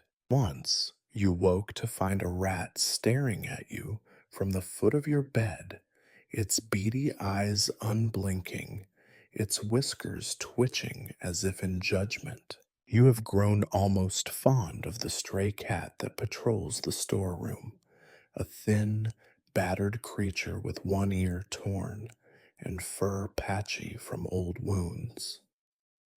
The cat keeps the rats in check, at least for a while. Occasionally, you find a grisly trophy left for you on the shop floor, a severed tail, a bloody tuft of fur, the unmistakable stench of something that used to be alive. You sweep it up with the rest, barely noticing. Death is as common here as dirt. The air inside your shop is thick, layered with smells that cling to the skin and refuse to leave.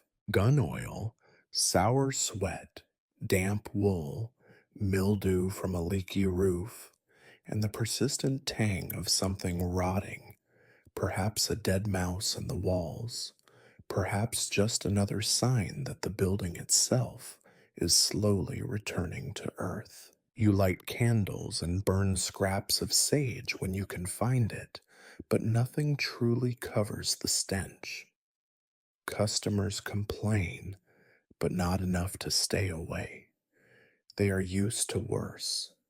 Everyone is. Sometimes, after a long day, you strip off your shirt and wash at the basin in the back room using water fetched from the pump outside. The water is always cold, always muddy, always too little to make a difference. You scrub until your skin burns, until the rag is black and the water gray, but the feeling of filth never leaves. Your nails are rimmed with black, your palms rough and calloused, your hair thick with grit and oil. You have not been truly clean since you left the world behind. Every week or so, a traveling peddler comes through, hawking soap and perfume, luxuries at prices no one sane would pay. You consider buying some, just for the memory of what it felt like to smell something that was not bitter or stale. But you do not. The money is always better spent on bullets, or bread, or to pay down another debt. Cleanliness is a luxury reserved for those who expect to live long enough to enjoy it. You grow numb to the filth. At first, you shuddered at the feel of mud on your sheets, at the sight of a rat darting from behind the stove, at the oily slick that coats your tools. Now you barely notice. You sweep, you scrub, you curse, and then you move on. The alternative is to care too much, to let the filth drive you mad. Out here, survival means learning what to ignore. The world outside is no cleaner. The streets are rivers of mud in the rain, choking clouds of dust in the dry. The privy behind the shop is a breeding ground for flies. The town's drains little more than open ditches that run with refuse. Children play in the muck, dogs roll in it, and everyone pretends not to smell it. You walk through it all with your head down, boots squelching, trying not to think about where each step takes you. If there is any lesson in it, it is this: the West does not care about your comfort, your pride, or your dignity. It grinds you down, covers you in filth, and dares you to keep going anyway. And you do, because there is no other choice. Each night, as you lie in bed, you can still smell the day clinging to your skin, the mud, the oil, the faint sour tang of rat. You close your eyes and dream not of gold or glory, but of a single, impossible morning when you might wake up clean. If the thieves who roam the countryside are bold, the ones who call themselves government are bolder still. Each month brings a new tax, a new levy, a new reason for the town's self appointed officials to remind you that no matter how hard you work, a portion of your misery is always owed to someone else. It begins as it always does: a knock on the door, too polite to be honest. The tax collector is never in a hurry, never apologetic. He comes with his book of rules, his quill, and his air of practiced regret, as if each coin he demands pains him more than it does you. You know the dance by now. He enters, hat in hand, eyes roving over your shelves, taking silent inventory of the wares he might someday seize for unpaid dues. Good day to you, he says, as if you are neighbors and not adversaries in an endless game of survival. I trust business is brisk. You mumble an answer: nothing ever good enough to inspire envy, nothing ever bad enough to inspire pity. You both know the script, each line rehearsed through years of mutual resentment. He presents his ledger, its pages filled with calculations as precise as any hangman's knot. Taxes for the maintenance of the road, a track barely passable in dry weather, and a swamp in rain. Taxes for public safety, though the only safety you feel is the sheriff's suspicion. A fee for the fire brigade, whose bucket brigade would sooner save the mayor's house than your own. The list grows longer each year, the sums swelling like bruises on your accounts. You pay because you must. To refuse is to invite trouble: a visit from the sheriff, a summons to the mayor's court, a fine so steep it would bankrupt you outright. The law is not written for men like you. It is made by those who have never felt mud between their toes, never scrubbed blood from their floors, never watched their hard won coin slip away into another man's pocket. Sometimes you try to protest. You remind the collector that the roads have not been fixed since last year's flood, that the town's well is still poisoned from the spring thaw, that the new bridge is as crooked as the man who ordered it built. He listens with the patience of a man who is paid by the hour, nods in sympathy, and then doubles the levy, explaining that progress costs money.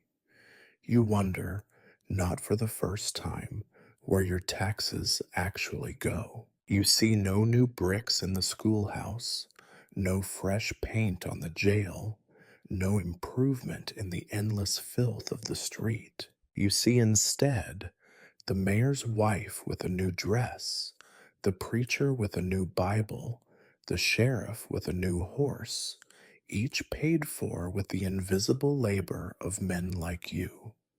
Worse than the official taxes are the unofficial ones.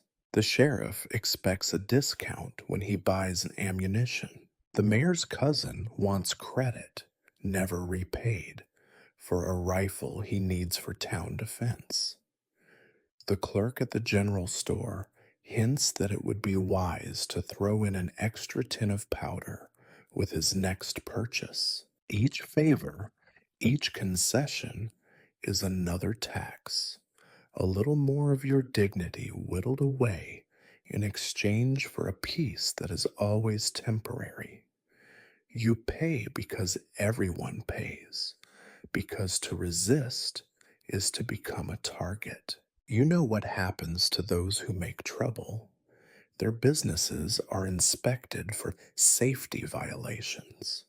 Their names appear on lists for jury duty, road repair, or forced conscription. They are denied credit, denied protection, denied even the pretense of fairness.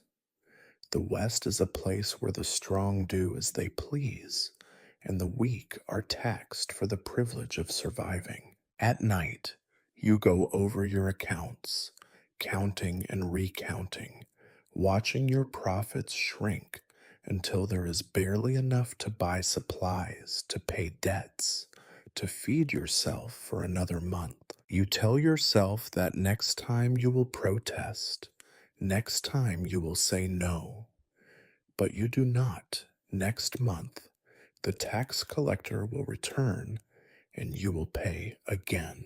Sometimes you fantasize about escape, packing your meager belongings and leaving town without a word, seeking out a place where the law is fair and the taxes few. But you know the truth. Wherever there are people, there are taxes, and wherever there are taxes, there is someone waiting to collect. The only real escape is 6 feet under the prairie, and the West is always ready to dig another grave. The tax collector thanks you for your contribution and leaves you with a slip of paper, proof that you have done your duty, though it will not save you if the sheriff comes calling. You tuck it into your ledger alongside all the other receipts, all the other losses, all the little reminders that nothing you own is truly yours. As the day ends and you lock your doors, you wonder how much longer you can pay for the privilege of surviving here. But tomorrow will bring more taxes, more collectors, more hands outstretched for a share of your misery. And you will pay, because that is what it means to belong to this town. Survival, you have learned, is not just a matter of strength or cunning. It is a matter of paying what you owe, even when what you owe is everything you have left. On the frontier, family is either a burden you carry like a millstone or a wound that never quite heals. Some men boast about the kin they left behind, spinning tales of wives and children awaiting their fortune. But for most of you, family is a shadow, present, persistent, and just out of reach. If you have family at all, they live elsewhere, far from the dust and gun smoke, somewhere safer, quieter, more forgiving. Perhaps they are in a city back east, with real streets and real roofs, where the seasons change without violence, and the sound of gunfire is rare enough to be worth a headline. Perhaps they are just a few days' ride away, in another small town, hoping against hope for your safe return. But you are not there, and every day you are here, digging cartridges out of the mud, fighting the urge to disappear entirely. They drift further out of reach.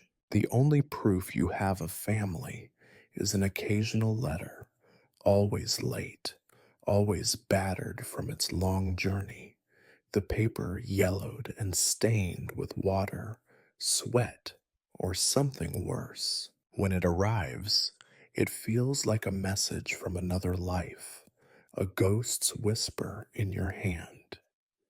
You read the same paragraphs over and over, your eyes lingering on the familiar handwriting, trying to conjure a warmth that the West does its best to freeze. Sometimes the news is cheerful: a new child, a good harvest, a cousin's marriage.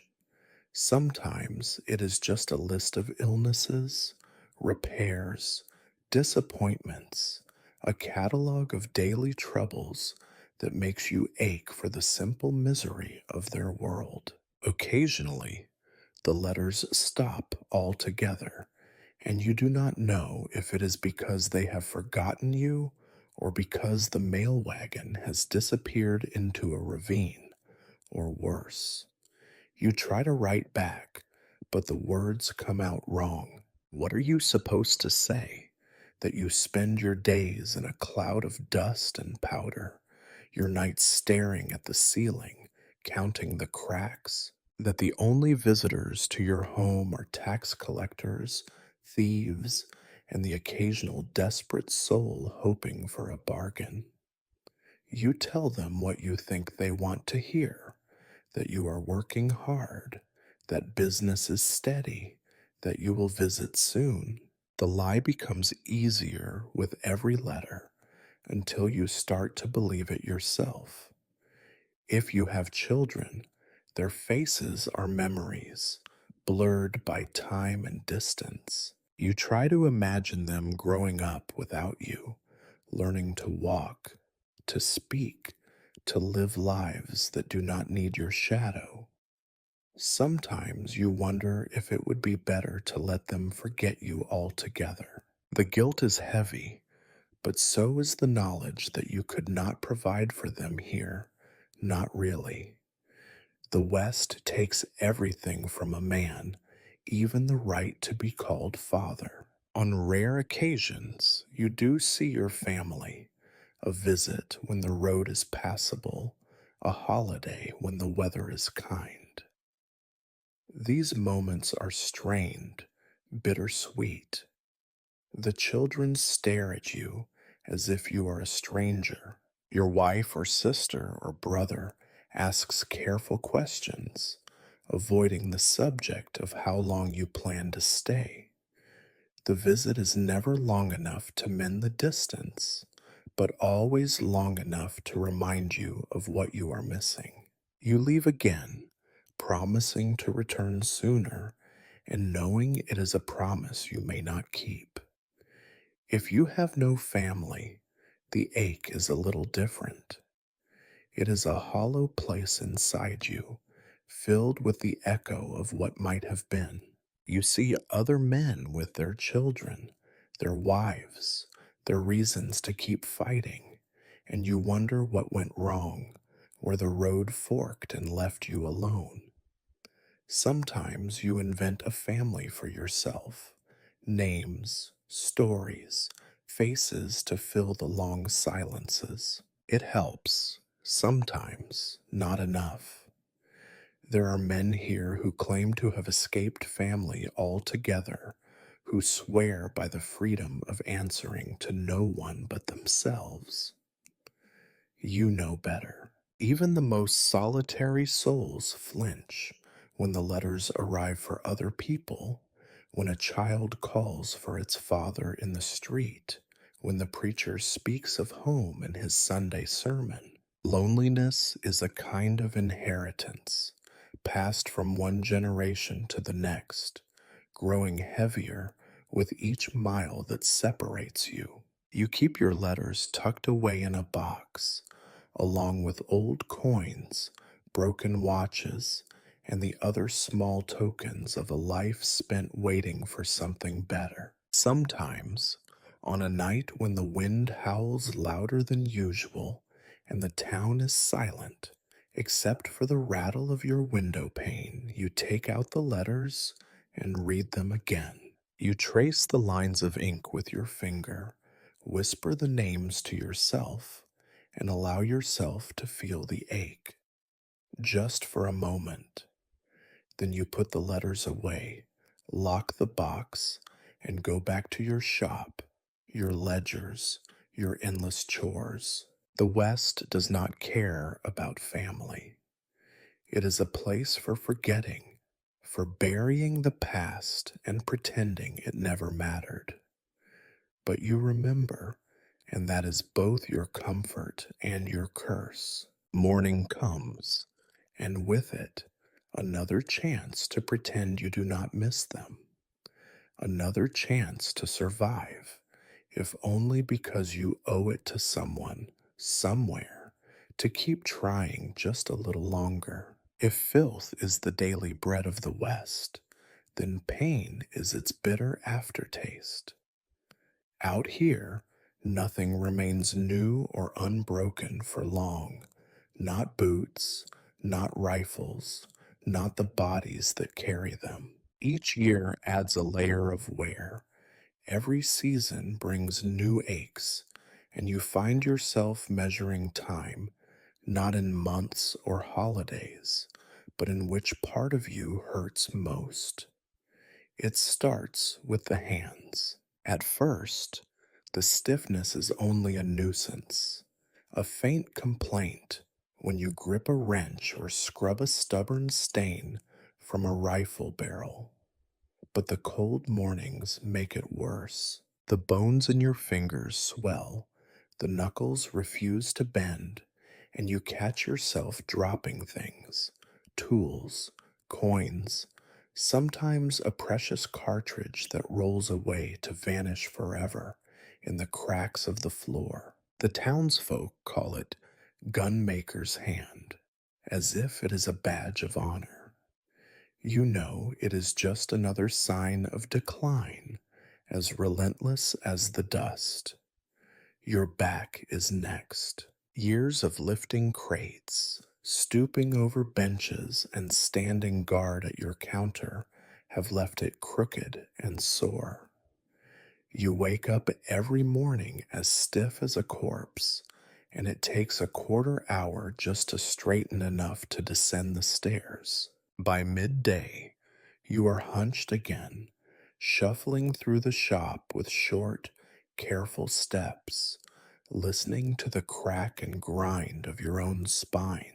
There is a rhythm to your pain, steady, dependable, as much a part of your day as counting bullets or sweeping floors. The legs do not fare better. You feel the ache when the weather turns, the sharp, mean kind of cold that settles deep and will not let go. The joints swell, the muscles spasm, and there are days you limp from shelf to shelf, cursing every step. You keep a cane behind the counter for bad days and pretend you only use it to fend off stray dogs or unruly drunks. The truth is, you are simply too proud to let the others see how close you are to falling apart. Illness is a regular visitor. Coughs linger for weeks, chests rattle with every breath, and the smallest wound can fester into something worse. Fevers come and go with the seasons, laying low half the town in a matter of days. There is always talk of a bad chill or the sweating sickness. You have seen men die for want of clean water, of a bandage, of the few pennies it would take to buy a bottle of the doctor's bitter tonic. The doctor himself is hardly better off. His hands shake, his eyes are bloodshot, and the smell of whiskey follows him everywhere. He does what he can, setting bones, bleeding wounds, dispensing bottles of something strong enough to make you forget, for a while, that you are mortal. Sometimes he comes to you for cartridges, promising to pay when the pain eases, when the town gets back on its feet. You give him the bullets because you know the day will come when you need one of his potions more than you need a few extra coins. Sleep is rarely restful. You lie awake, listening to the chorus of your body's complaints, the throbbing of an old wound, the itching of a scar, the dull ache behind your eyes that promises another day of headaches. Some nights, the dreams are worse than the pain. You see yourself as you were, young, strong, certain, and wake up feeling even older for the loss. Despair comes slowly, like a fog. At first, it is just tiredness, the sense that each day is a little harder than the last. Then it becomes something deeper, a heaviness in the chest, a reluctance to rise, a numbness that creeps into every thought. You find yourself forgetting things: a customer's name, the location of a tool, the day of the week. The world becomes gray, and you drift through it on habit alone. There are cures of a sort. The old women in town brew teas and tonics, bitter concoctions that promise relief. You try them all: willow bark for pain, horehound for the cough, whiskey for everything else. Some days you think they help. Most days you know they do not. The pain always returns, just as certain as sunrise. You do not speak of your misery. Out here, everyone is suffering, and no one has patience for weakness. Complaints are answered with shrugs or dark jokes, and sympathy is rarer than rain. You bear it in silence, biting down on curses and tears, pretending you are just tired, just sore, just a little under the weather. Still, the decline is steady. You feel it in your bones, in your memory, in the slow slackening of your will. The shop, once a place of pride or at least purpose, becomes a burden, something to be endured, not enjoyed. You work slower, think slower, hope less. You find yourself looking at the younger men in town, the ones with steady hands and straight backs, and wondering how long before you must give up your post to them. Yet you endure, because the alternative is unthinkable. The West does not allow for retirement, for rest, for dignity in age. You keep going, day after day, because there is nothing else to do. Pain becomes routine, despair becomes background noise, and the only cure is survival itself. You reach for your tools, your ledger, your cane. Another day begins, much like the last. The pain is an old friend now, a reminder that you are still alive, if only just. And so you live, one aching step at a time. Nightfall in the west is not a time for rest, but for vigilance. As the sun disappears behind the cracked horizon and the streets go dark, your work is only half done. The world outside grows quiet in a way that is never quite peaceful, more a hush that settles over the town like a warning. Even the wind seems to slow, as if it, too, is waiting for the next calamity. Your shop, which buzzed with voices and demands all day, now sits heavy with silence. The only sounds are your own footsteps, slow, careful, bone tired, as you move from shelf to shelf, closing up for the night. You count the cartridges, stack the coin, wipe down the counter, and check the locks twice, 3 times, sometimes more. It is not caution so much as ritual, a desperate effort to create the illusion of control in a place where everything can be taken in a single, violent moment. The ledger sits open on the counter, a ledger that is older and dirtier with each passing season. By lamplight, you tally the day's receipts, never as much as you hoped, always less than you need. Some days, you run your finger down the list of sales and wonder who will not pay, who will come back angry, who might come back at all. The numbers never add up right. You sigh, make a note, and close the book, the weight of disappointment settling into your shoulders. Exhaustion is a constant companion now, woven into every motion. You feel it behind your eyes, in the ache of your hands, in the stubborn knot between your shoulder blades. Even breathing seems like a chore. You sit on your creaking stool behind the counter, staring at the shelves lined with weapons, and wonder how many more evenings you can keep doing this. Outside, the world is not quiet for long. Laughter echoes from the saloon, punctuated by shouts and the occasional crash of glass.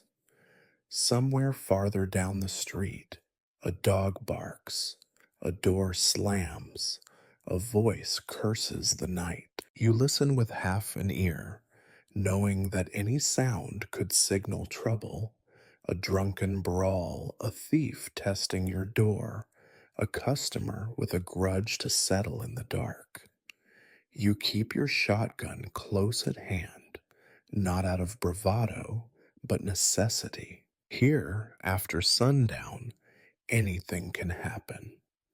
The lamp on your counter burns low, the flame sputtering in the stale air. You resist the urge to turn it higher. Lamp oil is dear, and you never know when the next shipment will arrive. Instead, you move through the shop by memory, careful not to trip over a crate or stub your toe on the warped floorboards.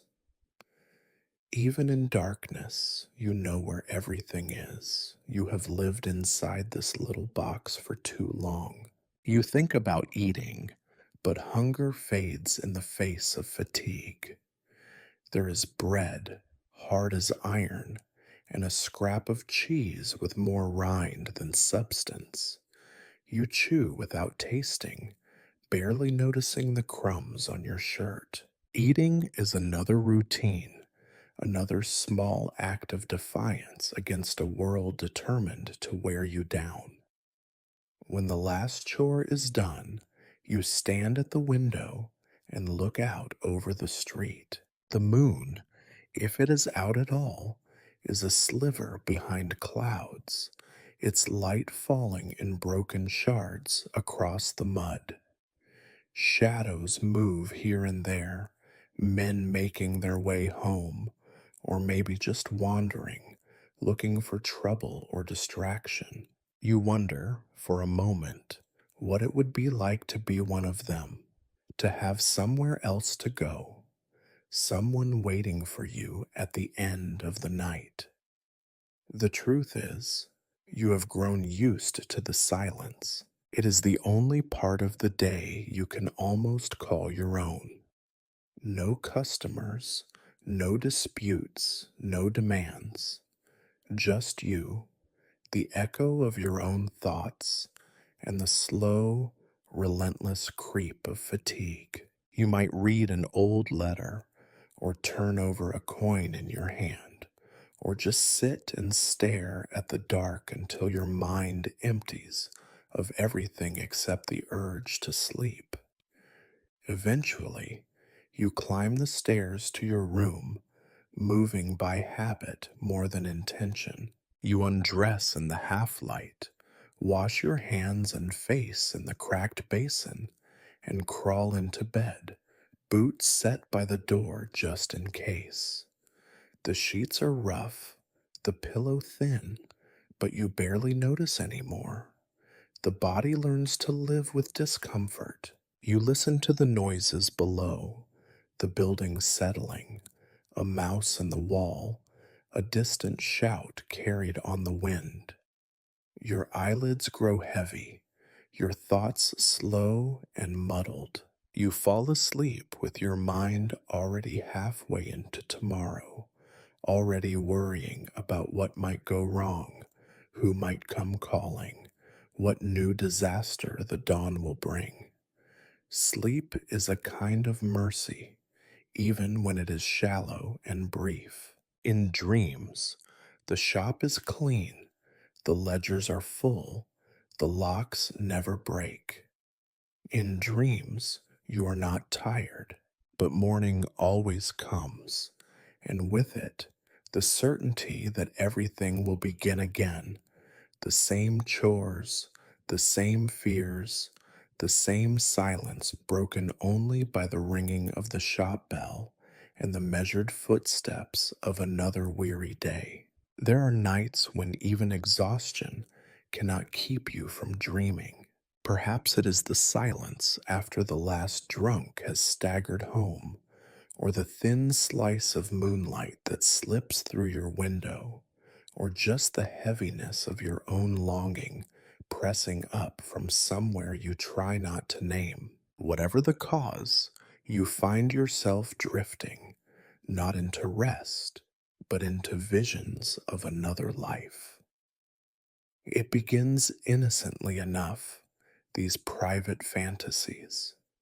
You imagine yourself elsewhere, far from the dust and grime and the endless labor of survival. Maybe you are a merchant in a big city, selling fine wares to gentlemen who pay in gold, not in bartered promises. Maybe you own a quiet bit of land, a patch of green far from the highway, where nothing needs locking up at night, and the loudest sound is a bird's cry at dawn.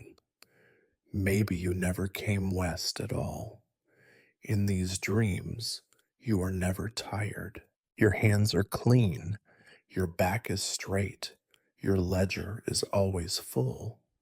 The air is different, cool, soft, smelling of growing things instead of gun oil and sweat. You remember how to laugh, and it does not sound strange in your own ears. Sometimes people call you by your first name, their voices warm with something like affection. You almost recognize yourself in their eyes. You dream of family, of dinners where the table is crowded and there are stories told over real bread and fresh apples, not just the stale crusts you chew alone. You dream of your children, or the children you might have had, running in and out of a house that does not shake in the wind, their laughter cutting through the years like sunlight through a window. You dream of letters that are not written out of obligation, but out of joy. In some dreams, you find yourself with money to spare, a fortune earned not by blood and sweat, but by a clever investment, a lucky hand at cards, a mysterious benefactor who sees your worth. You buy a new coat, a new pair of boots, maybe even a pocket watch that keeps perfect time. You walk through the town and people nod at you with respect, not just wariness or need. The shop is spotless, the shelves always full. The tax collector tips his hat and walks on by. Sometimes the dreams are less gentle. You dream of leaving, of packing your things in the dead of night, slipping away while the town sleeps, never to return. You follow the river or the railroad or some nameless road to a place where no one knows your name and your past is nothing but a fading story. You imagine the relief of freedom, the lightness in your step as you walk away from every debt, every grudge, every disappointment.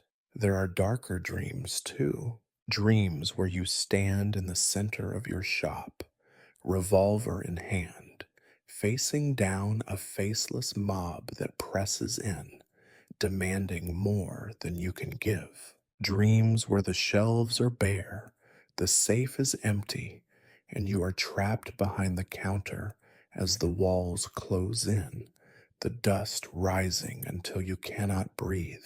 You wake from these with your heart pounding, the ghost of fear clinging to your skin like a second, colder blanket. Most often, though, your dreams are simply filled with quiet.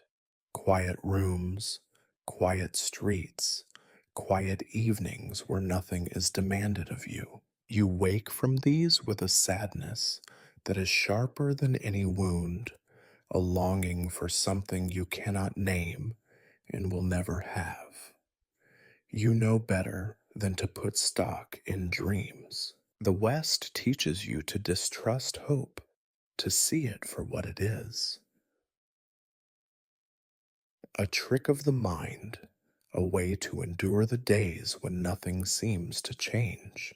You tell yourself it is foolish to want more than you have, that the only way to survive is to take each day as it comes, to never look too far ahead.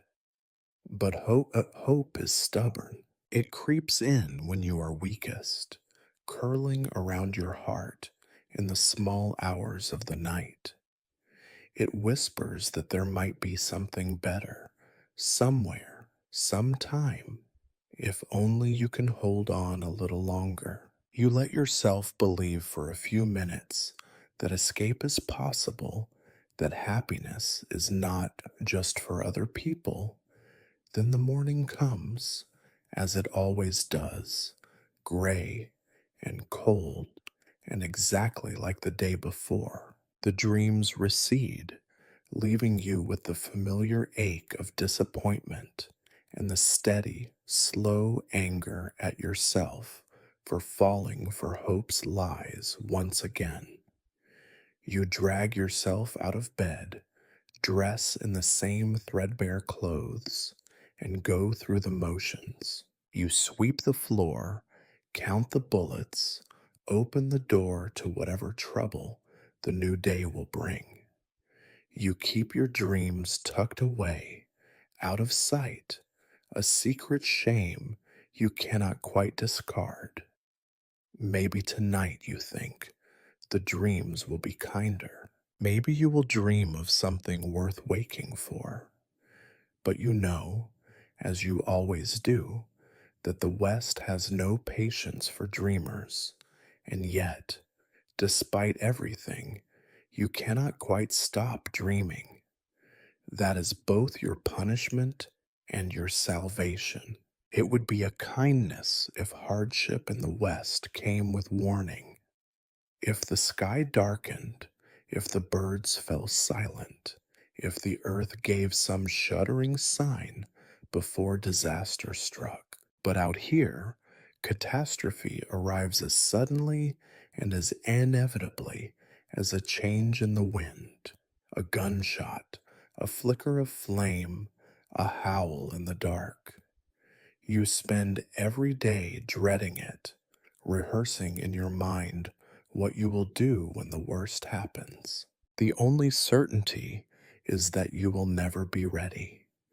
Sometimes it is fire, a slow, sneaking glow at the edge of your vision, the first bitter whiff of smoke as you close your shop for the night. Maybe it starts with a careless lantern in the saloon next door, or the spiteful hand of a rival, or simply the inattention that comes after too many hours spent counting coins and not enough spent watching the world. Whatever the cause, fire does not care.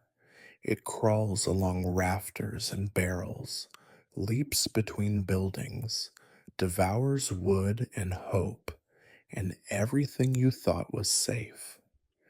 The first thing you do is run for the cash box because instinct is stronger than reason. The second thing is to grab a handful of weapons, whatever you can carry in shaking arms.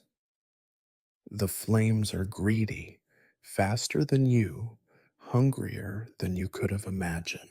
The air thickens, choking with the smell of burning oil, scorched gunpowder, the sick sweet scent of things that should never burn. You cough, stumble, hear the shouts of neighbors, some trying to help, some just watching, some thinking already about what they might loot from the ashes once the flames die down. If you are lucky, the fire spares your shop. If not, you watch everything you have worked for blacken and curl and collapse into glowing ruin. You stand in the street, soot on your face, coins in your pocket, and realize how little stands between you and beggary. Insurance is a word from another world, as imaginary as clean water or honest government. The town promises to help, but everyone here is as poor and broken as you. Other times, the night brings violence. Perhaps a fight breaks out in front of your door, a long simmering feud that finally erupts over whiskey or a woman or an insult too minor to remember. The participants stagger into your shop, fists flying, boots kicking over displays. Glass shatters, bullets spill, curses fill the air. You shout, you brandish a shotgun, you threaten to call the sheriff, but no one listens. The law arrives too late, as always, to do anything but count the casualties and write up another page in his battered ledger. Once, it is a raid. You hear the horses before you see them, hoofbeats thudding in the night, muffled curses, the soft metallic clink of men who are not here to buy. You barely have time to bar the door, to pray that your hiding places are good enough, to hope that your shotgun is enough to buy you a few precious minutes. The raiders do not care about your hopes. They batter down the door, take what they want, smash what they cannot carry. You hide behind the counter, heart pounding, breath held, watching through a crack as hands pluck bullets and rifles from your shelves, as boots leave tracks in the blood and glass. Sometimes you are lucky. The thieves are in a hurry. They take what they can and flee into the darkness. Sometimes you are not. You end up face down on the floor, boots grinding into your back, a pistol pressing cold against your temple as someone whispers threats in a language you do not understand. All you can do is live through it, if you are allowed. In the morning, the town gathers to stare at the wreckage.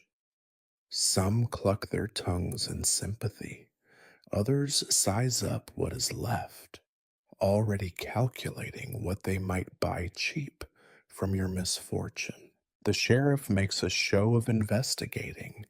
The mayor gives a speech about community, and your rival counts the new customers heading his way. No one offers much more than words. You pick through the ruins, saving what you can. A few coins, a cracked revolver, a singed ledger. You sweep the ashes, board up the windows, wipe the blood from the floorboards. You tell yourself it could have been worse. It always could have been worse. But something has changed. The thin illusion of security is gone. Every creak of the floorboards at night makes you jump. Every unfamiliar face at the counter looks like another threat. You count the locks, double check the hiding places, sleep with the shotgun by your side, and know it is all a performance. The West does not care about your precautions. You grieve if you have the energy for it. Mostly you just get back to work because there is nothing else to do. The shop, damaged or half empty, still needs cleaning. Customers, somehow, still expect service. The tax collector still comes. The sheriff still visits. Your rival still sneers from across the street. You patch what you can, mend what you must, and keep going. Disaster does not end things here. It simply reshuffles the misery, spreads it around, makes the days a little harder and the nights a little longer. And you wait, half expecting the next calamity, because in the West there is always a next one. And you have learned that the only real surprise is surviving it at all. Dawn in the West does not break so much as seep. It slides across the ground like a stain, turning the world from black to a pale, dusty gray that shows every crack, every splinter, every flaw. There is no fanfare, no bird song, just the weak light oozing in through filthy window panes and the sound of your own breath, slow and reluctant as you lie awake in a bed that never truly gives rest. The night has left its usual gifts: stiffness in your back, an ache behind your eyes, the taste of old dreams and older dust. You blink at the ceiling, counting the same stains, the same cobwebs, the same nail driven halfway in and forgotten. Your hands ache before you even try to move them. Somewhere below, a rat scurries along the floorboards, unconcerned by the world's troubles. You envy it its purpose. Eventually, you force yourself upright. There is no sense in waiting for a better morning. It will not come. You fumble with your boots, caked in layers of dried mud and memory, and drag yourself to the window. The street below is as it always is: empty, indifferent, already promising more dust than you will ever be able to sweep away. The sign above your shop door hangs crooked, its paint faded, swinging gently in a breeze thick with the scent of manure and last night's spilled whiskey. You descend the stairs, each step an echo of yesterday. The shop greets you with silence, shadows pooling in the corners, the sharp tang of old gun oil hanging in the air. You check the locks first, always, finding them untouched, but never trusting the evidence of your eyes. You run your fingers over the safe, check the floorboards for hidden caches, sweep your gaze over the shelves. Everything is in its place, or close enough. The routine begins. You count cartridges, one by one, feeling the weight of each as if it measures your life. You wipe the counters, brush away the latest layer of dust, straighten the rows of rifles and the battered revolvers in their glass case. You wonder, as you always do, whether this will be the day something finally goes right or terribly wrong. It is a useless question. The day will be the same as all the others: long, hard, and gray. Breakfast is a formality, an act of muscle memory more than hunger. The bread is stale, The coffee tastes of ashes, and you chew each bite like it might be your last, though you know it will not be. The first customer will arrive soon enough. A familiar face, a familiar problem, a negotiation that is more ritual than commerce. You will haggle, scowl, perhaps even smile, and hand over another piece of your inventory in exchange for too little money. You do not allow yourself hope. Hope is a trickster out here, an itch you cannot scratch, a voice that lies in the dark. You have seen what comes of hope: men gambling their last coin, women waiting by empty windows, children squinting at the horizon for fathers who will not return. Out here, hope is as dangerous as a loaded revolver in a drunk man's hand. Better to settle for habit, better to endure. Still, there are moments, brief, embarrassing flashes, when you catch yourself dreaming, not of escape anymore, not really. You know you will never leave, but you dream, perhaps, of a day without disaster, a ledger that balances, a night of sleep without fear. You know better than to voice these dreams. The West eats dreams. It buries them under mud and debt and the slow grind of repetition. You greet the sheriff as he passes your door, his nod a little colder this morning. You nod back, already calculating how much credit you can extend before he becomes a liability. You see your rival across the street, already opening his own shop, already watching you with eyes that hold no friendship, only the dull, endless competition of men trapped by circumstance. The tax collector will come soon. The doctor will ask for credit. The undertaker will walk by, silent and polite.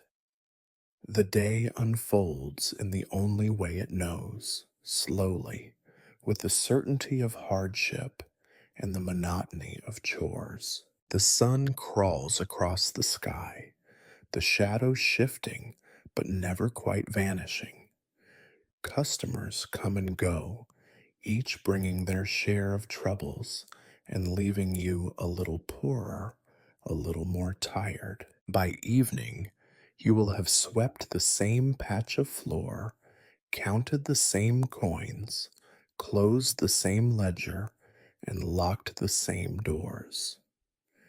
You will climb the same stairs, crawl into the same bed, and lie awake listening to the same sounds. Tomorrow will come, and with it, another identical day.